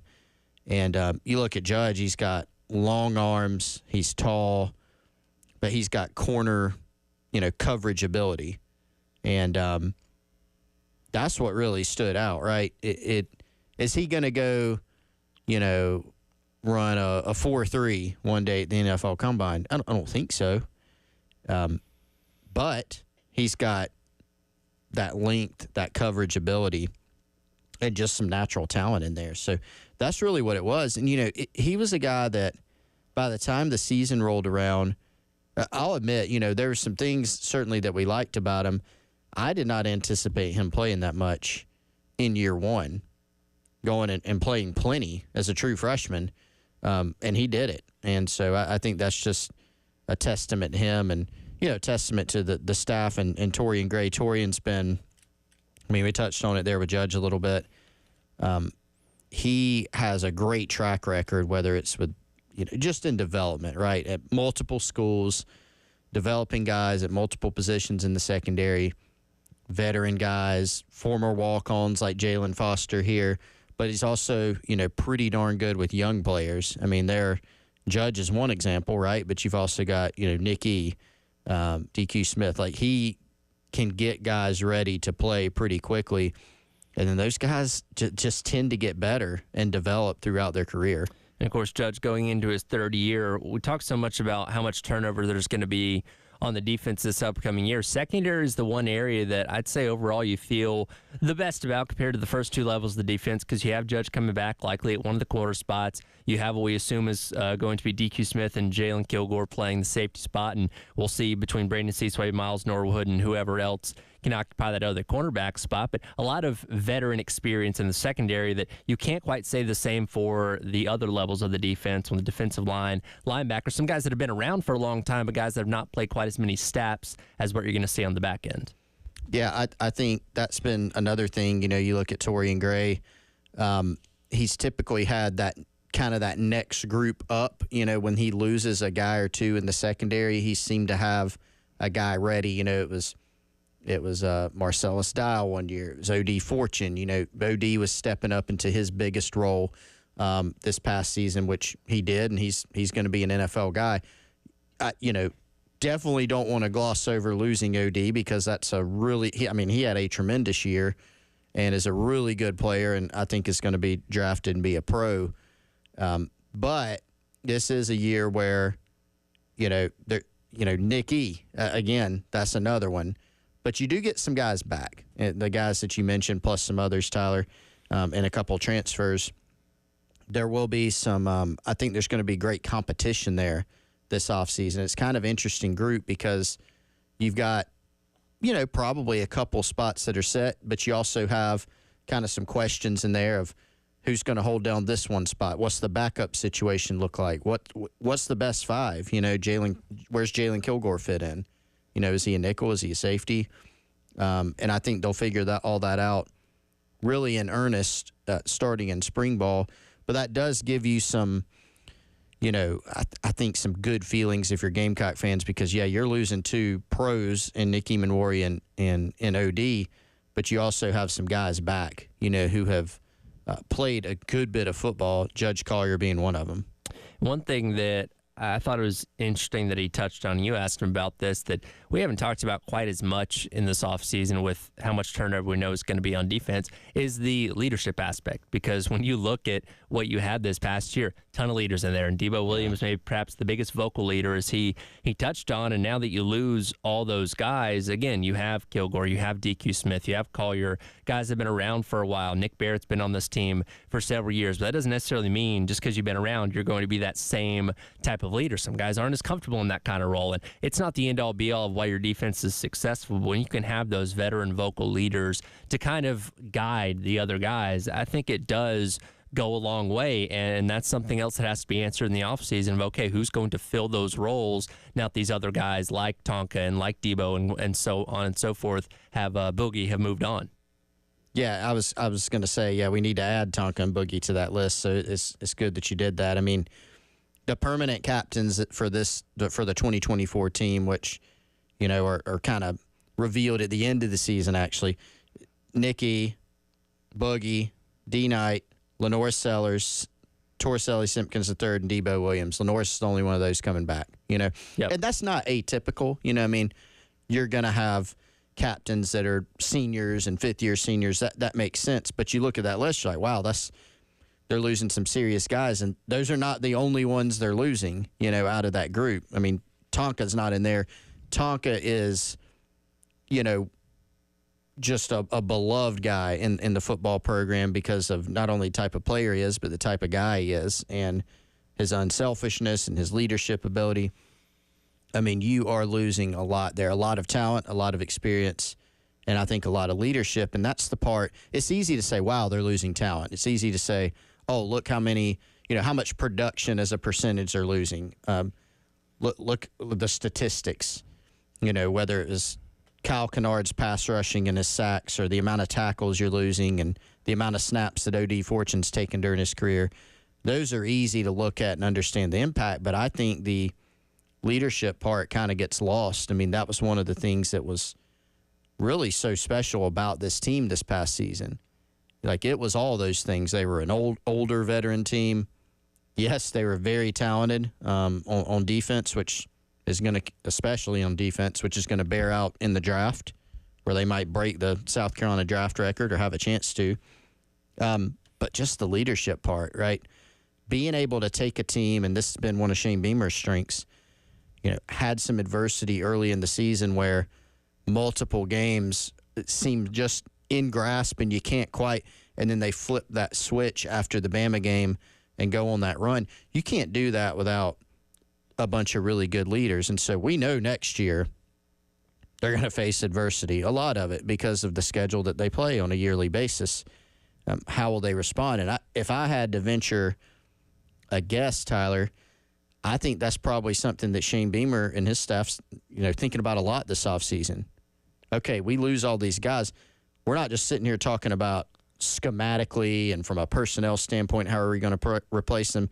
I think just as much on their mind, how are we going to replace these guys in the locker room and on the field And when things get tough in a game situation, that's a big concern too. Yeah, and again, there's a lot of learning about this team from a skill standpoint and a leadership standpoint. We're going to have to figure out as the offseason goes along, and certainly once the season starts here in a little under 200 days. But appreciate Judge Collier for taking his time. Of course, spring ball starting up here in a little under 2 months' time as we kind of figure out who's going to be playing those roles for the 2025 season.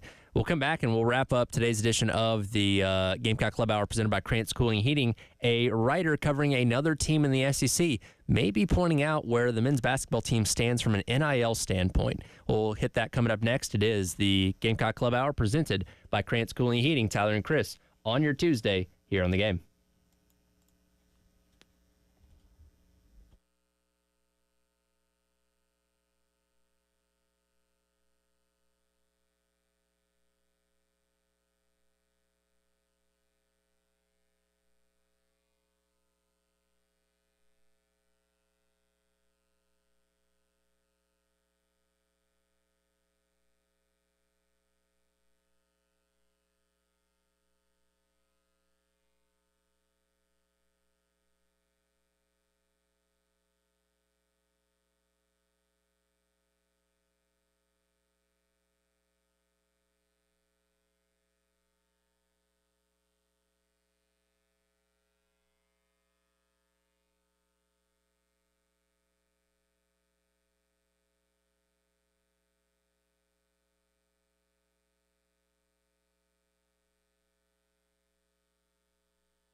And welcome back in. It is the Gamecock Club Hour presented by Krantz Cooling and Heating.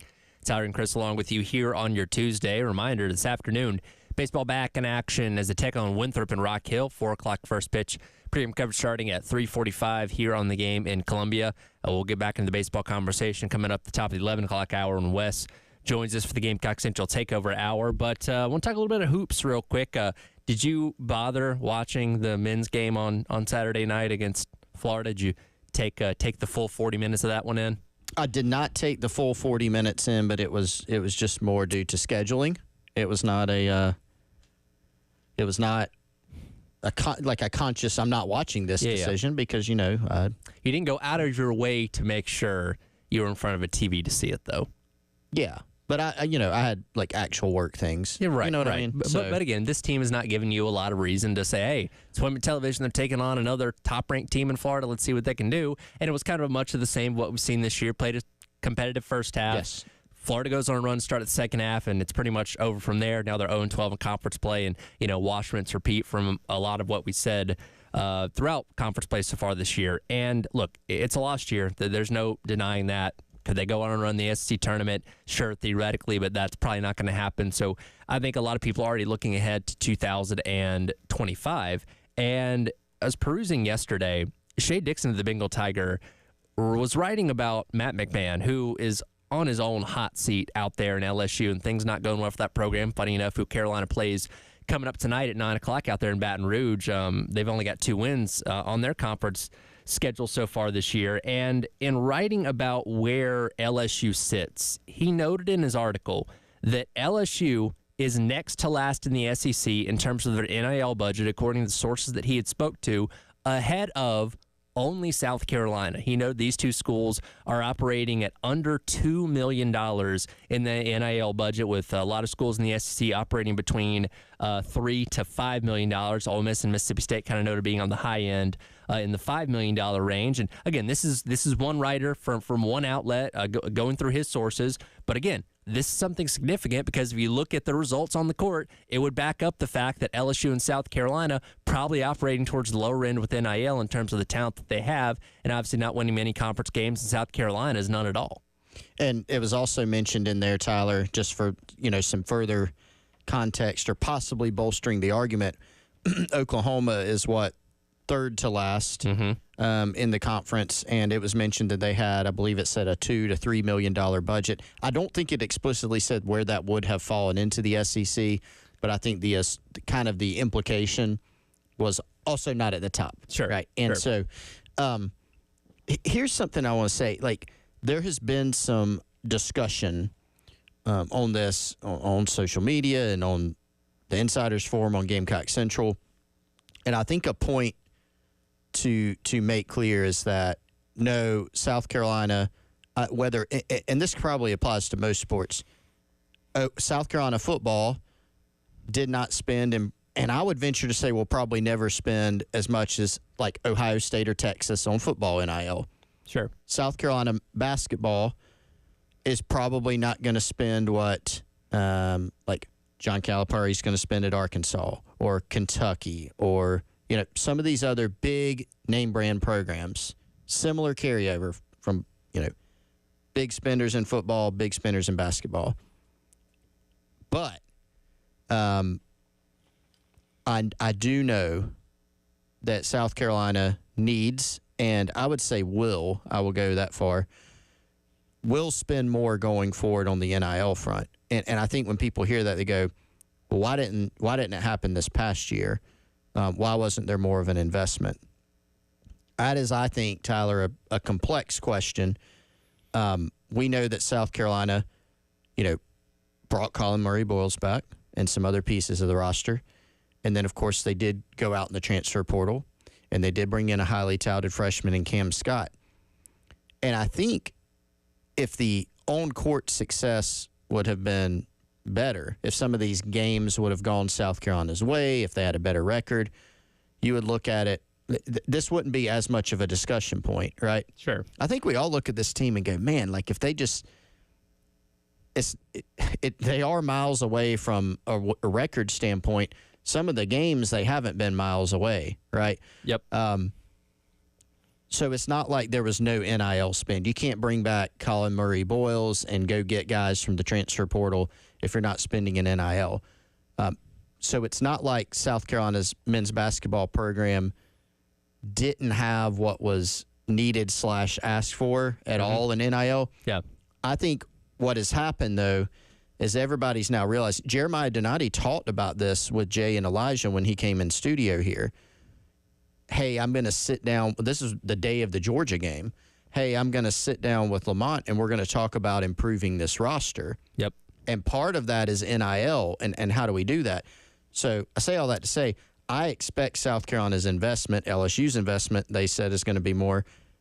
I expect there to be more of an emphasis on that in terms of, okay, we've got to improve this roster. What is that going to take? Sure. And let's kind of look at some numbers here, because let's say South Carolina, just to be generous, is operating this year. And again, this is based on the perspective of Shea Dixon of the Bengal Tiger. So not taking his gospel, but going off of what he says, if Carolina was operating, let's just say right at $2 million. Before the season, Kevin Miller wrote for you guys in Gamecock Central that CMB's NIL valuation preseason was right at about $985,000. So he's right at almost the million mark himself alone. So let's just say that's what he got this year. Let's say Cam Scott probably got something decent to come in because, again, highly touted recruit and a local kid, obviously. So you're probably tying up well more than half of your budget in two guys. Probably didn't leave you a whole lot to go out there and be able to find other pieces out there. And again, you were able to get guys like Nick Pringle, like Jordan Butler from SEC schools, but they may not have commanded the same dollar value because of the quality of what they're seeing on the market as valuable pieces to add. And again, when you go back and look at what we now have and the results on the court, you see that the talent is not stacking up, which kind of, again, reinforces that this might have a large grain of truth in it, that you're just not competing from a money standpoint with these other schools in the conference. And I think the money is a part of it and a significant part. There are other aspects of it too, right? Like I think, frankly, South Carolina's just had a really hard time replacing Talon Cooper. I think some guys that you expected more out of on the court, whether it's like they're stepping into a bigger role than last season, or whether it's somebody like, you know, that you expected more of as a transfer or as a freshman, right? Those have played in too. Like, that's part of it. But yeah, there's no doubt when you're thinking about, like, what we know is how the roster has to be improved. Like, we know that. That's obvious. How do you get there? Well, that's a multifaceted answer. You got to go find. It's not just about spending it either. Yeah. It's about spending it correctly. But it's obvious that they will have to spend more next offseason. Here's the thing, though. Everybody's going to do that. The schools that are already spending a lot probably spend more. LSU, Oklahoma, towards the bottom, they're probably spending more. So what does that mean for the market and the guys that you can get? It's kind of an open-ended question that we don't really know yet. Yeah, definitely. Obviously, been a tough season, and we'll see if this offseason, Jeremiah Donati, first year as an AD, can start turning things back in the right direction. That'll do it for the Gamecock Club Hour presented by Krantz Cooling and Heating. Coming up next, Gamecock Central Takeover Hour will dive back into baseball and the first weekend of the Paul Mainieri era here on your Tuesday on the Game.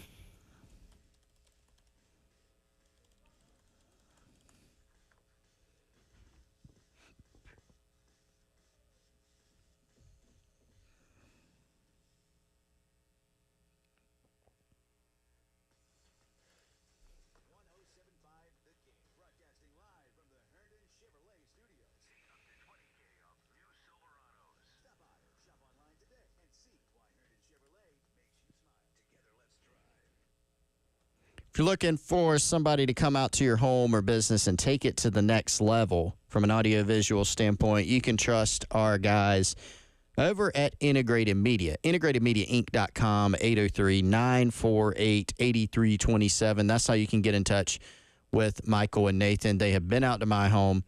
They've been out to Wes Mitchell's home. If you've ever been over to Pro Swing over in Lexington or Chapin, that's their place too, Michael's place over there. They've outfitted the best golf simulator in the world with that technology, as well as TVs all around. They got a 98-inch TV over at the Forest Drive location. Go check it out, Pro Swing. But Integrated Media, back to them, IntegratedMediaInc.com. 803-948-8327. They can do anything you need, whether it's Sonos wireless speakers, mounting a new TV, security and cameras, complete smart home or smart business solutions. They can do it for you. 803-948-8327.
$11 o'clock on your Tuesday morning. Welcome in. It is the Gamecock Central Takeover Hour presented by Firehouse Subs. Tyler, West, and Chris along with you here on the game. Hopefully everybody enjoyed the long weekend, Valentine's Day, and all that stuff. And if you got out to Founders Park over the weekend, probably enjoyed some good Gamecock baseball as, guys, the pulmonary area officially underway and really can't ask for much more than winning all three games and outscoring your opponent 27-3. Yeah, here's what stands out about the weekend. And look, I know, y'all, everything that we say is it's just Sacred Heart. I get that. I understand that they did not open with, a road series at Arkansas or playing the rivalry series against Clemson. I know it's Sacred Heart. But you kind of take what you're given to try to analyze this thing and where things stand. And you won every game, which obviously is the ultimate goal. we'd be having a different conversation if South Carolina had shockingly lost to Sacred Heart in a series opener, or even if they lost one game, we may be sitting here going, okay, Yep. well, And the first game was a little tight there until the very end, got some insurance runs. It did. They had a couple tight moments in there, but I think just look, you start with the pitching, and that's what Paul Maneri raved about. He was not overly thrilled with the hitting throughout the weekend, which we'll get into, but start with the pitching. Tyler, you're our resident statistician, but I think if I remember correctly, it was 45 strikeouts to 4 walks. And That's yes, correct. throughout that's the correct. weekend. And so just, big-time pitching performances, dominant pitching performances. Sacred Heart, no, they're not going to have the lineup that you're going to see week in and week out with South Carolina's schedule. But you couldn't have asked for much more than you got from your pitching staff.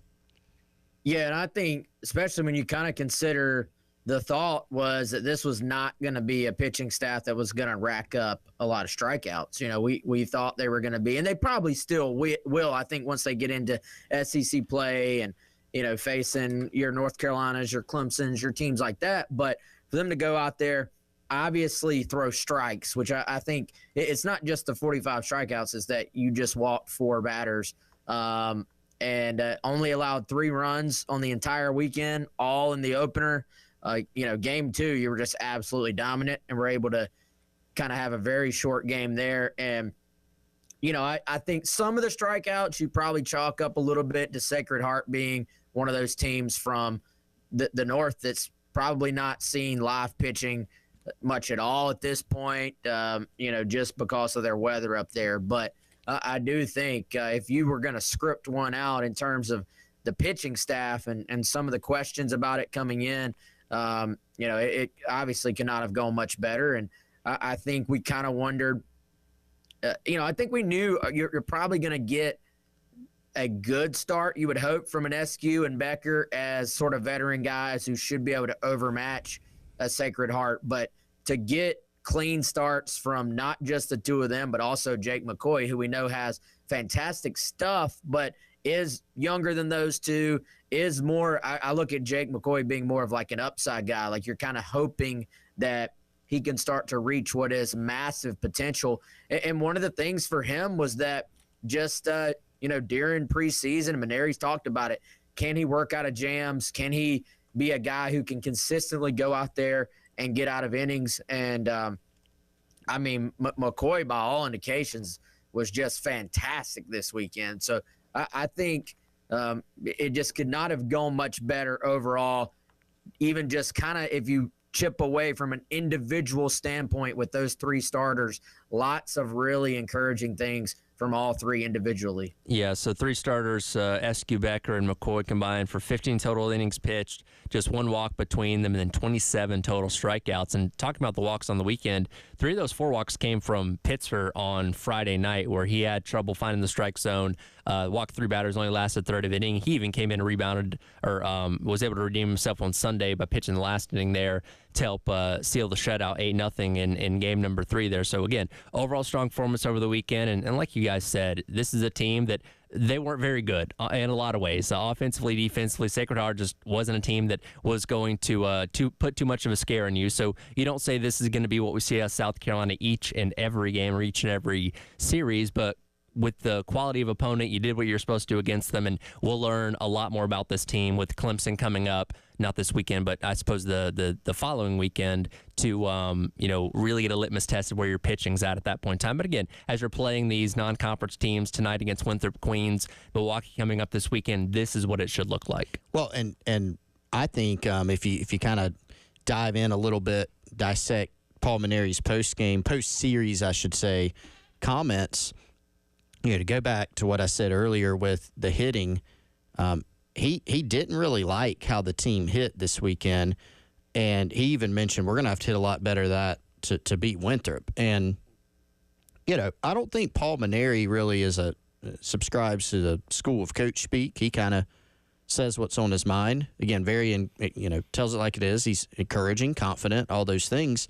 Not a negative guy, but he will point out the good, the bad, and everything in between.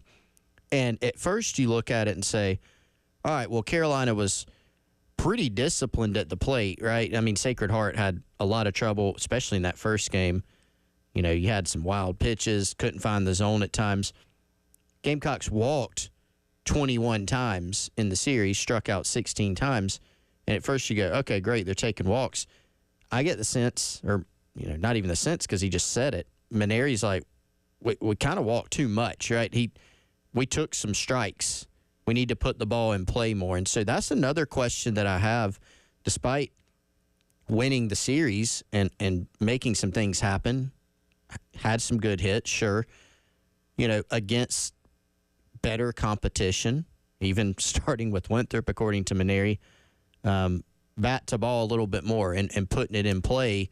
Can you do that? And I think that's, you know, a question that we'll have to get answered throughout the course of the season. Well, and specifically looking at Friday's game, so you had the Petrie homer to lead off the third inning. Did not get another hit until you got into the seventh inning where Kazmar had the RBI to help open up the lead there a little bit more. So, yeah, you roughly went 4 innings there without a hit. A few walks mixed in there, but like you said, you know, putting the ball in play a little bit more and, you know, taking advantage of a Sacred Heart team that was making a lot of mistakes. They had 8 total errors on the weekend, and, again, with the second and third game, you saw more in line of what Meharry was probably hoping for. But, again, these is why you have these non-conference series. You kind of work the kinks out a little bit and get yourself in the best possible shape before, you know, SEC play starts here in a couple weeks.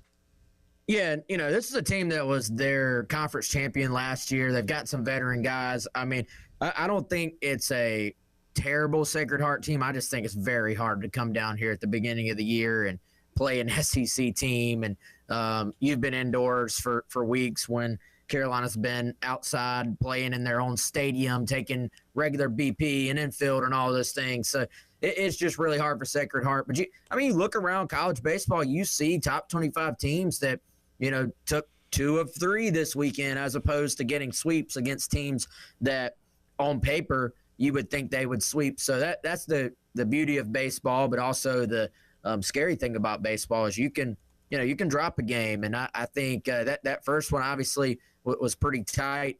I do wonder, to y'all's point about Maneri basically saying did not like seeing South Carolina walk so much.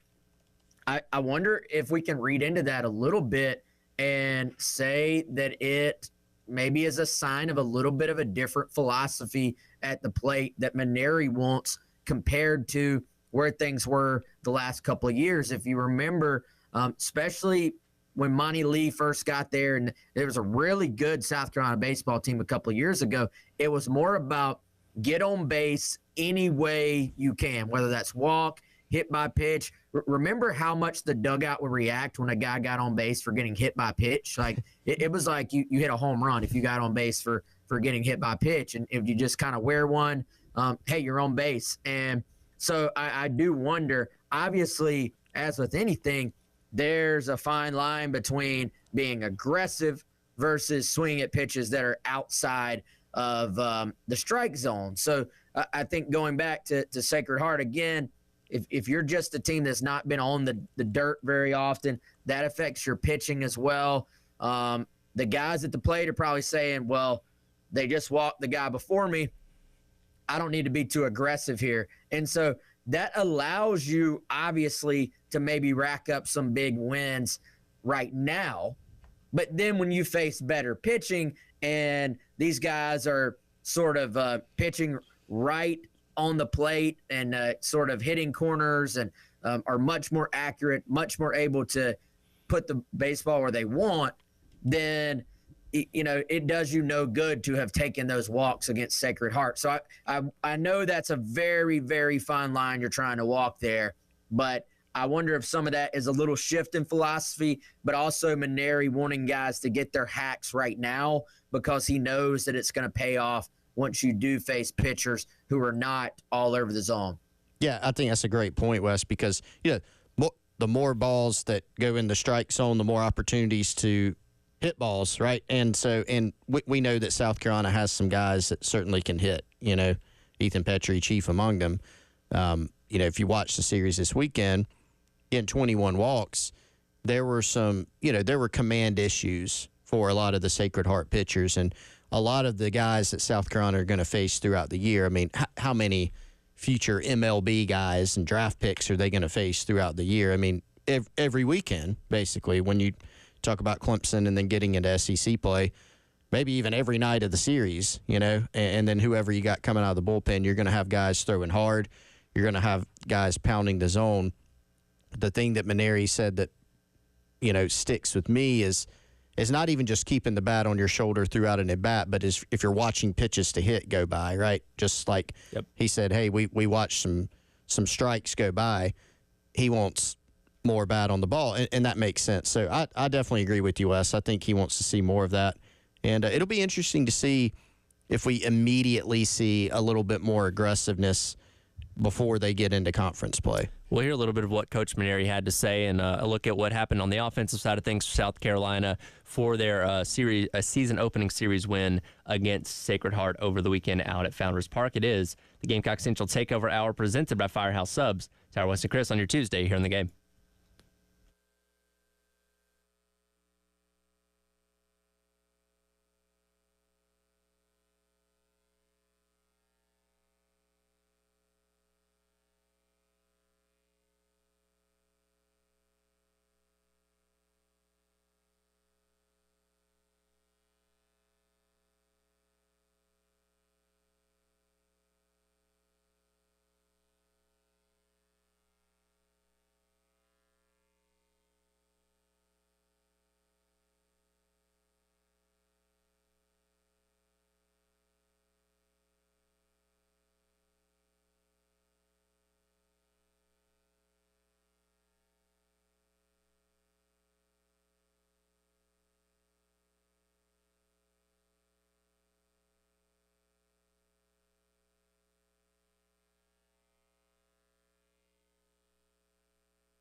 Welcome back in. Gamecock Central Takeover Hour presented by Firehouse Subs.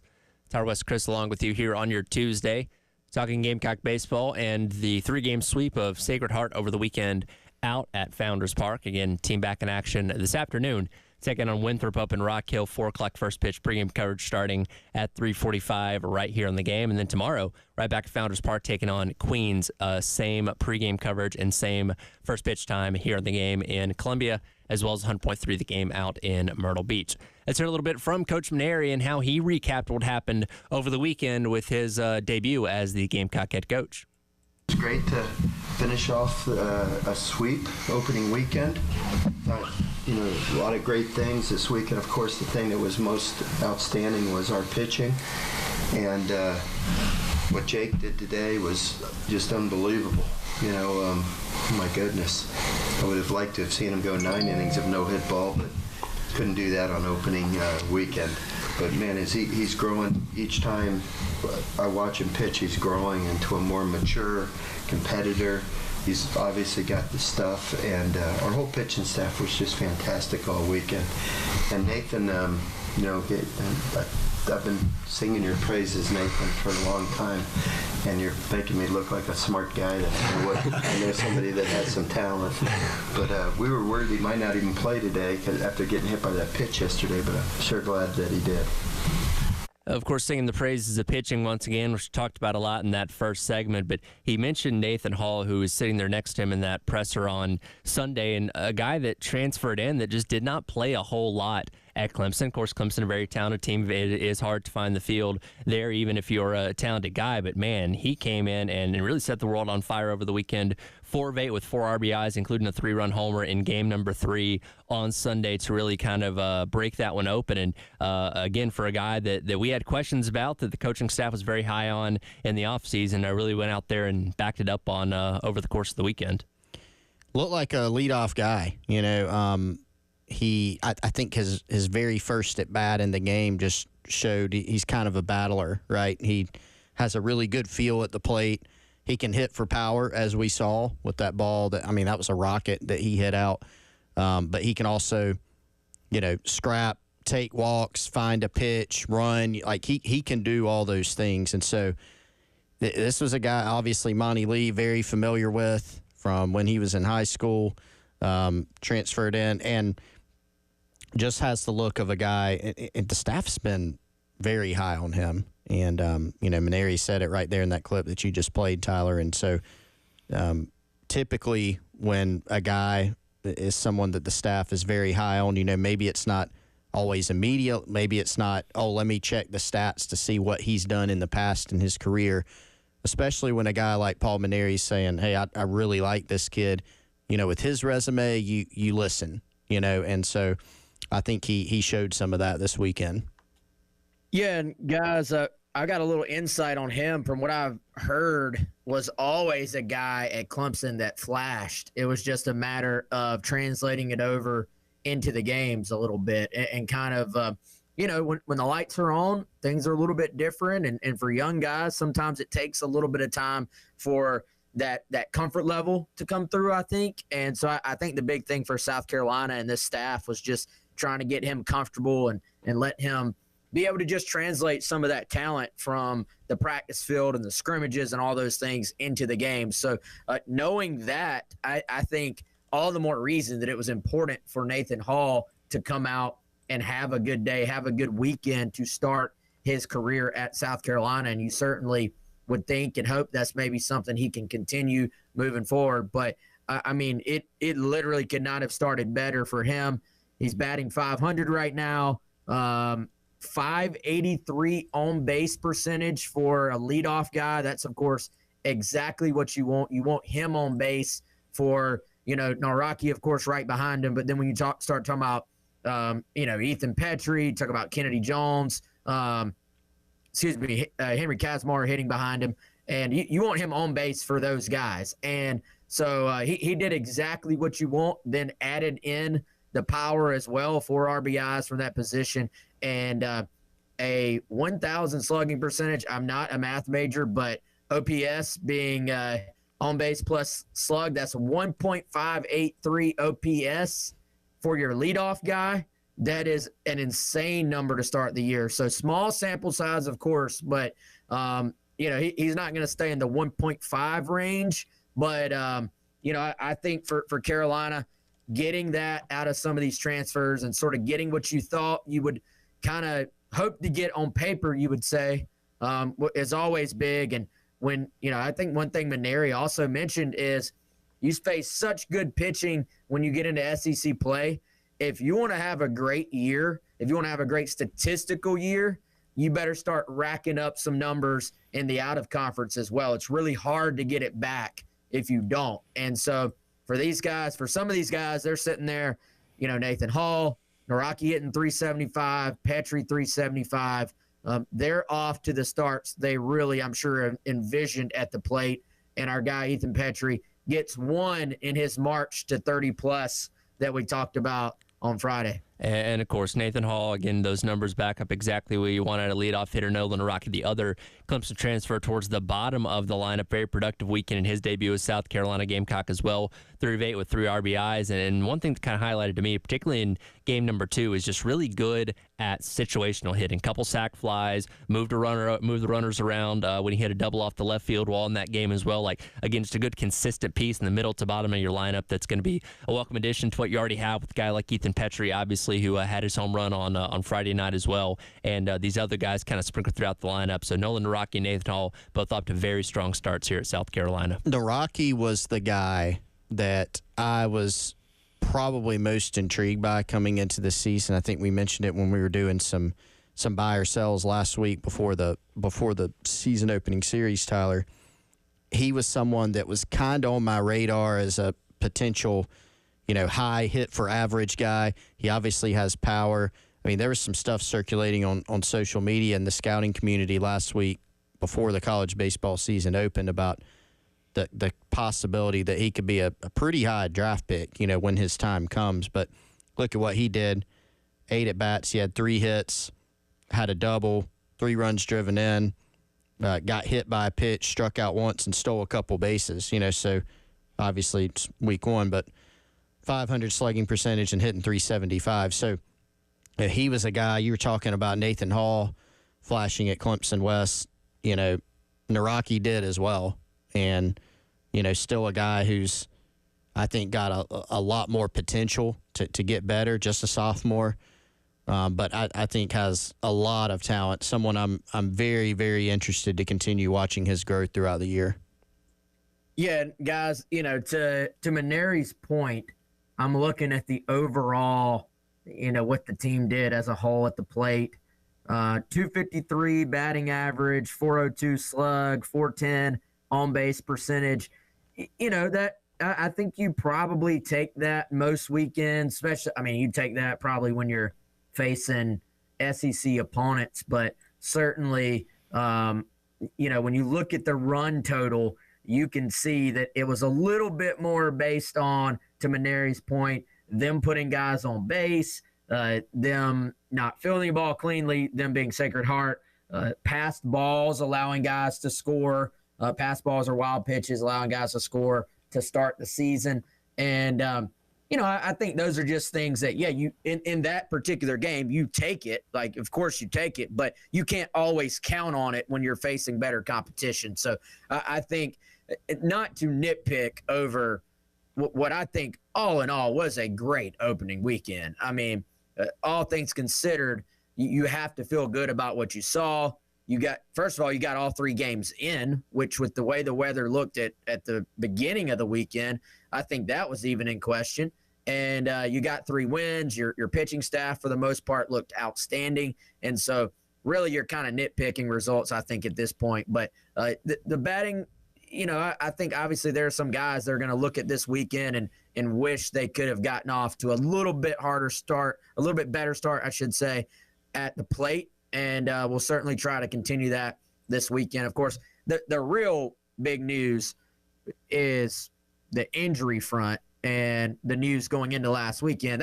That to me was the biggest just bad news, is that Jerzenbeck out this past weekend, obviously, probably out next weekend. And anytime you start talking about injuries and pitchers and stuff like that, you do start to get concerned, because it's not always an easy thing in terms of how to project when a guy might could even come back. Yeah, and Maneri didn't have any update following the series this weekend on Eli Jerzemdek, who did meet with doctors again at the end of last week. So a big question mark on when he's going to be able to return this year for South Carolina. But we obviously know the potential and talent he has based on what he did 2 years ago. And we'd love to see that factored back into your rotation at some point this season. Jarvis Evans going to get the start tonight against Winthrop, the transfer from Georgia. Here, South Carolina looks to make it 4-0 to start off the Paul Maneri era. Great weekend on the diamond for the Gamecock baseball as well as softball, as Asher Chastain's crew remains undefeated. And by the way, is now ranked in the AP top 25 as well. On the hardwood, is a little bit of a different story. A shocking result on Sunday over at Colonial Life Arena with the women's team falling to UConn. We'll get into that coming up next. It is the Gamecock Central Takeover Hour presented by Firehouse Subs here in the game.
We just got punked today.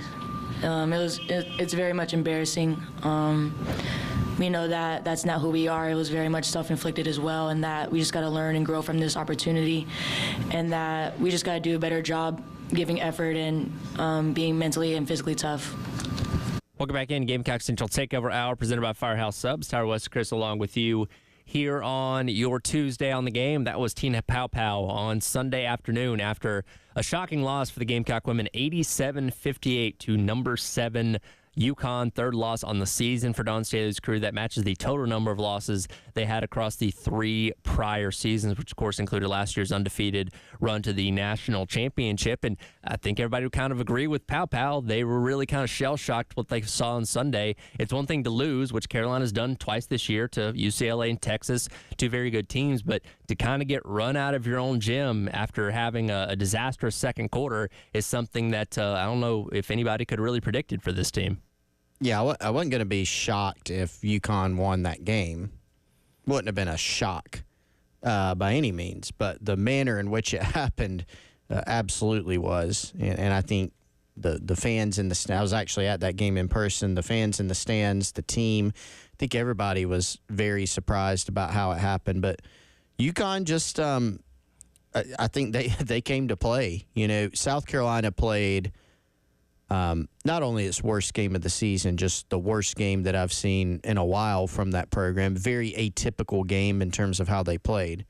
And when you set such a high standard, that's why it is shocking when you see something like this happen. That, you know, UConn could beat plenty of teams by 20, 30 points, and you go, okay, UConn won by 20 or 30, just like South Carolina doles out those types of losses to ranked teams on a regular basis. But to see it happen to South Carolina is not something you see. You hadn't seen it in a long time, but I think it was a combination of a lot of different factors. And, you know, UConn, I think it started with their defense. You know, they forced South Carolina to dribble the perimeter a lot.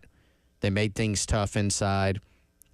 You know, Dawn pointed out, and I totally see what she means, you know, just taking some bad shots offensively. Give UConn credit for forcing some of those. Then they got out in transition. UConn spaced very well. And early on, you know, I remember one of the first examples, they get out in transition. South Carolina doesn't guard Paige Beckers, doesn't find her in transition. Open three, she makes it. And we saw that many times, especially in transition, open looks, and everything was dropping for UConn. You know, the game might have been a little bit different if their shots weren't falling. They were absolutely falling. The other big difference was rebounds. You know, South Carolina's 3 losses this season, they have been out-rebounded in those games. This one was the biggest margin yet this season. So it just, you know, UConn, yes, they were hot. The shots were falling. But defensively, they played well. I thought for the most part they found really good shots, and they found a lot of outside shots and transition buckets as well. Yeah, guys, I think, first of all, you do have to just give UConn a ton of credit. Like, even, you know, Carolina can have an off night. They can have their D game sometimes and still, you know, beat a team by double digits. And in this game, I thought UConn, first of all, has improved over what we've seen from them the last few seasons. And they came in, they were aggressive. They had something to prove. I thought they took the fight to South Carolina. I thought that they were obviously game for the atmosphere and everything you were going to get. This felt to me like a program, like a team. Yes, they are UConn, which we know what that means in women's basketball, but they came in like they were the underdog and like they were the team having to prove something.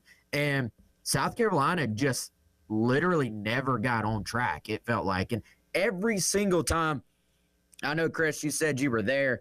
I was watching on TV.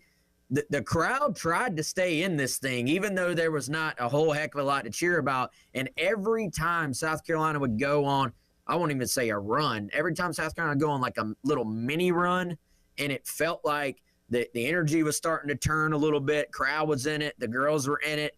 And it seems like every single time that happened, UConn would answer.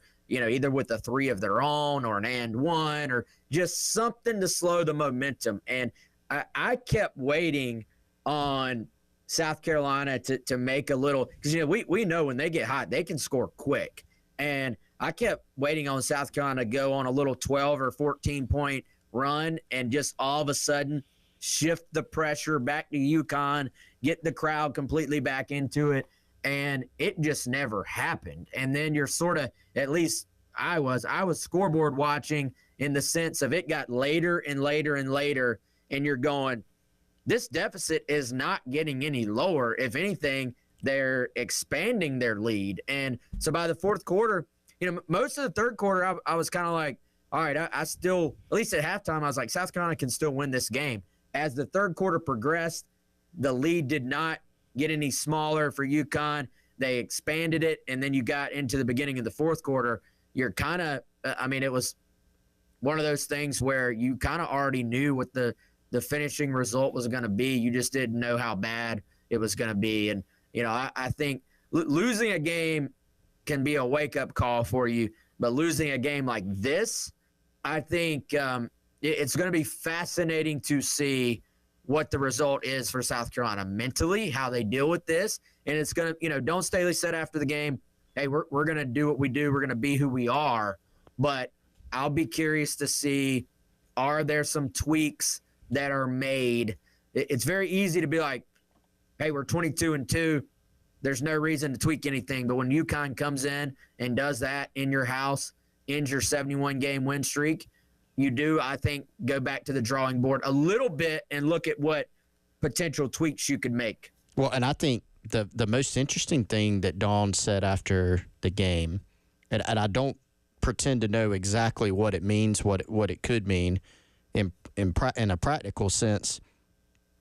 She said, when you lose like that, it's something different, something away from the game of basketball. So what does that mean? Are there does she and I don't know what it means, right? So I'm just like speculating on, which I don't like to do, but does she mean, is the team distracted? Is there has the success become, where they're feeling pressure or something like that? What is it?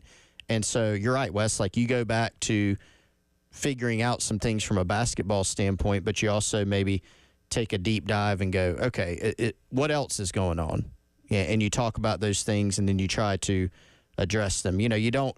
I did see. There was a little bit of, you don't need to make this program's not going away, right? I mean, UConn had dominated this series in the early going, even when South Carolina was a really good team. Then they split a matchup. Then South Carolina won 4 straight, including a national title win, right? South Carolina won the national title, and then the next year they lost to UConn twice by like 25 and 30 or something like that. One of them in the Elite Eight, right? And that was after South Carolina won a title and was an established program. UConn's still really good. South Carolina's still really good. Neither's going away, but you do have to, figure out, okay, what happened on that night, and is it a symptom of a bigger problem? You don't make drastic overhauls because of that game or the fact that you've lost 3 games, but there are some things that obviously have to be looked at there. And I would say, like, Wes, going back to what you said, you are kind of watching the scoreboard.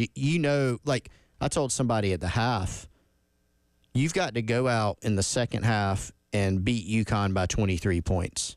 That's hard to do, and so you were going to have to make that up very quickly, and they weren't really able to do that, and then it became a kind of a race against time that was going to be really, really hard to win. Yeah, and they didn't play their brand of basketball in a lot of ways. They got dominated on the boards 48-29, and the thing that really stuck out to me, only 7 assists on 23 made baskets. We know Carolina's very good at moving the ball around, passing, all those kind of things, and that's the fewest assists they've had in a game since they beat Ole Miss back in January of 2022. So very atypical for what we expect from a Don Staley team, in a game like that, certainly. And again, they've still got all the goals in front of them. They're still top 10 in the AP poll, still currently a number 1 seed right now in the latest bracketology. But I'll get into this on the other side. Does it make you start to question things a little bit as we get set for the tournament here coming up in a couple weeks on just how far this team can go. And we'll dive into that to wrap up today's edition of the Gamecock Central Takeover Hour, presented by Firehouse Subs here on your Tuesday on The Game.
Since we're on a higher education campus, F.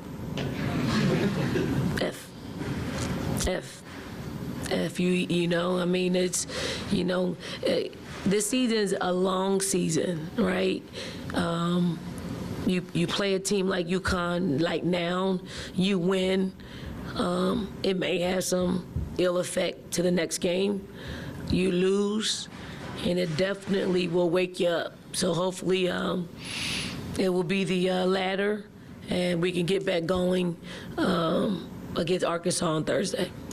Welcome back in. It is the Gamecock Central Takeover Hour presented by Firehouse Subs. Tyler West and Chris along with you here on your Tuesday. That is Dawn Staley giving her assessment of her team's grade after the loss to UConn, 87-58 on Sunday. They'll be back in action coming up on Thursday, taking on Arkansas on our sister station 98.5 WOMG at 7 o'clock. Pregame coverage starting at 6:30. But, we talked about it in the last segment. This is a very shocking result. Losing to UConn, not surprising. Hey, that can happen. Very good team, top 10 team, and a team that's always towards the top of women's college basketball. But the way that South Carolina lost does raise a lot of eyebrows when you couple that with the fact that it's your third loss on the season. All of your major streaks have come to an end, and the most recent one being the 71-game home winning streak. For the first time, and look, I've only been here for 3 years, but this team in that time has won a national championship and had an undefeated season up to playing a Final Four game against Iowa in the process of getting there. This is the first time, at least in my time here, that I've had a serious amount of doubt in this team's ability to make that deep run. And again, not saying that they can't do it, not saying that they won't do it, but you're seeing enough things this season. You're like, man, what we saw in the game against UCLA, in the game against Texas, now in this game against UConn, you could face those exact same teams or teams to that similar type of strength between now and, the end of the season and the NCAA tournament that could end up ending your season at Sweet 16, Elite 8, or whatever it may be, to where getting that back-to-back title now looks, it's never easy, but even tougher now. Yeah, it's, I don't doubt, I still look at this team and the entire body of work and go, this team could win the national championship. Is the confidence level what it is, compared to last season? No.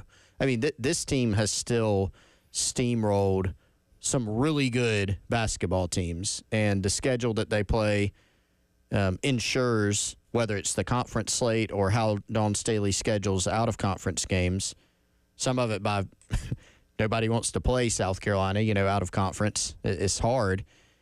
That ensures that her teams are battle-tested, right, by the time the tournament rolls around. But you've also seen some losses. Again, all the really good teams, that's something to keep in mind. It's not like, oh, my gosh, what's wrong with South Carolina? They're dropping games to, 500 teams. No, they've lost 3 games to 3 really, really good opponents, top 10 opponents who all have great shots of making the Final Four or winning a national championship themselves. So I think South Carolina is still firmly in that territory. Are there some, are there some issues there that they are going to have to overcome in order to do that? No doubt, and probably almost certainly more issues than last season. I think one of them, the one that we saw in the first 2 games, not much went right against UConn at all, and I think UConn played as close to perfect as you can. Not having that dominant big like a Cardoso, a Boston, Asia Wilson. They have bigs, South Carolina does, that's talented. That was the issue in the first 2 games, and you kind of wonder, okay, if they get in a matchup that's difficult or not playing as well down there. Against UConn, it was kind of the perfect storm or the imperfect storm where nothing goes right for you. Yeah, guys, I think, for one, I think the rest of women's basketball has had to raise their play to meet South Carolina. But I think we also have to have some perspective that last year's team was ahead of schedule. Last year's team ended up going undefeated, but remember, people were not saying that to start the year. They were going, look at what South Carolina lost. They have a lot of talent, but are they a year away? Are they 2 years away? And then a very young but hungry group was able to go out and prove themselves night in, night out. And so I think it's a lot of things at play here. For one, it is. I think to Chris's point, when things went bad for South Carolina last year, they knew they could just say, all right, just feed Cardoso.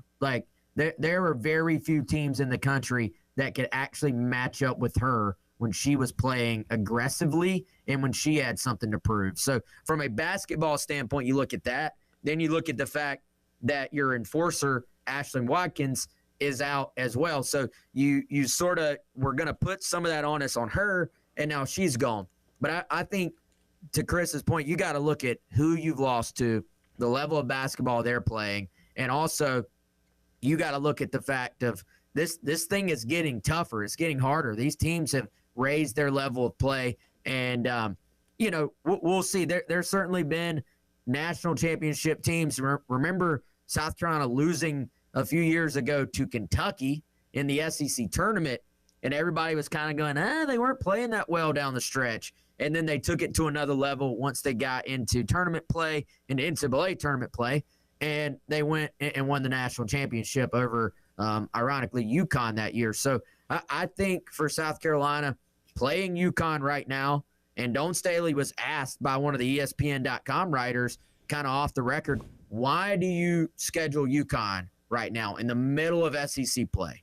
And it's because UConn challenges you. I know it's a different SEC than it once was. It's gotten better and better, but UConn will always potentially expose some things for you. And I still think, as embarrassing as it maybe was, Dawn Staley would take finding out right now over finding out in the big tournament 100 out of 100 times. So now you've been exposed on some things, but you do have time to go try to tweak, try to figure out what's going on other than basketball, like Dawn Staley said, and then go try to make a run at another championship. But, guys, it is so hard to repeat in any sport. Just because, do you lose a little bit of that mental edge you have when you have something to prove? Yeah, absolutely. And we'll see him back in action coming up on Thursday against Arkansas. Again, 7 o'clock tip pregame coverage starting here at 6:30. We'll be out tomorrow at Firehouse Subs out in Irmo. Is that Lake Murray Boulevard, Chris? Is that correct? That's it. That's the one. Come on see us from 9 to noon. Hang out, enjoy some Firehouse Subs, and they have some tickets to give away as well. It is the Gamecock Central Takeover Hour presented by Firehouse Subs. Halftime show. Myself, Terry Ford, coming up next on your Tuesday here in the game.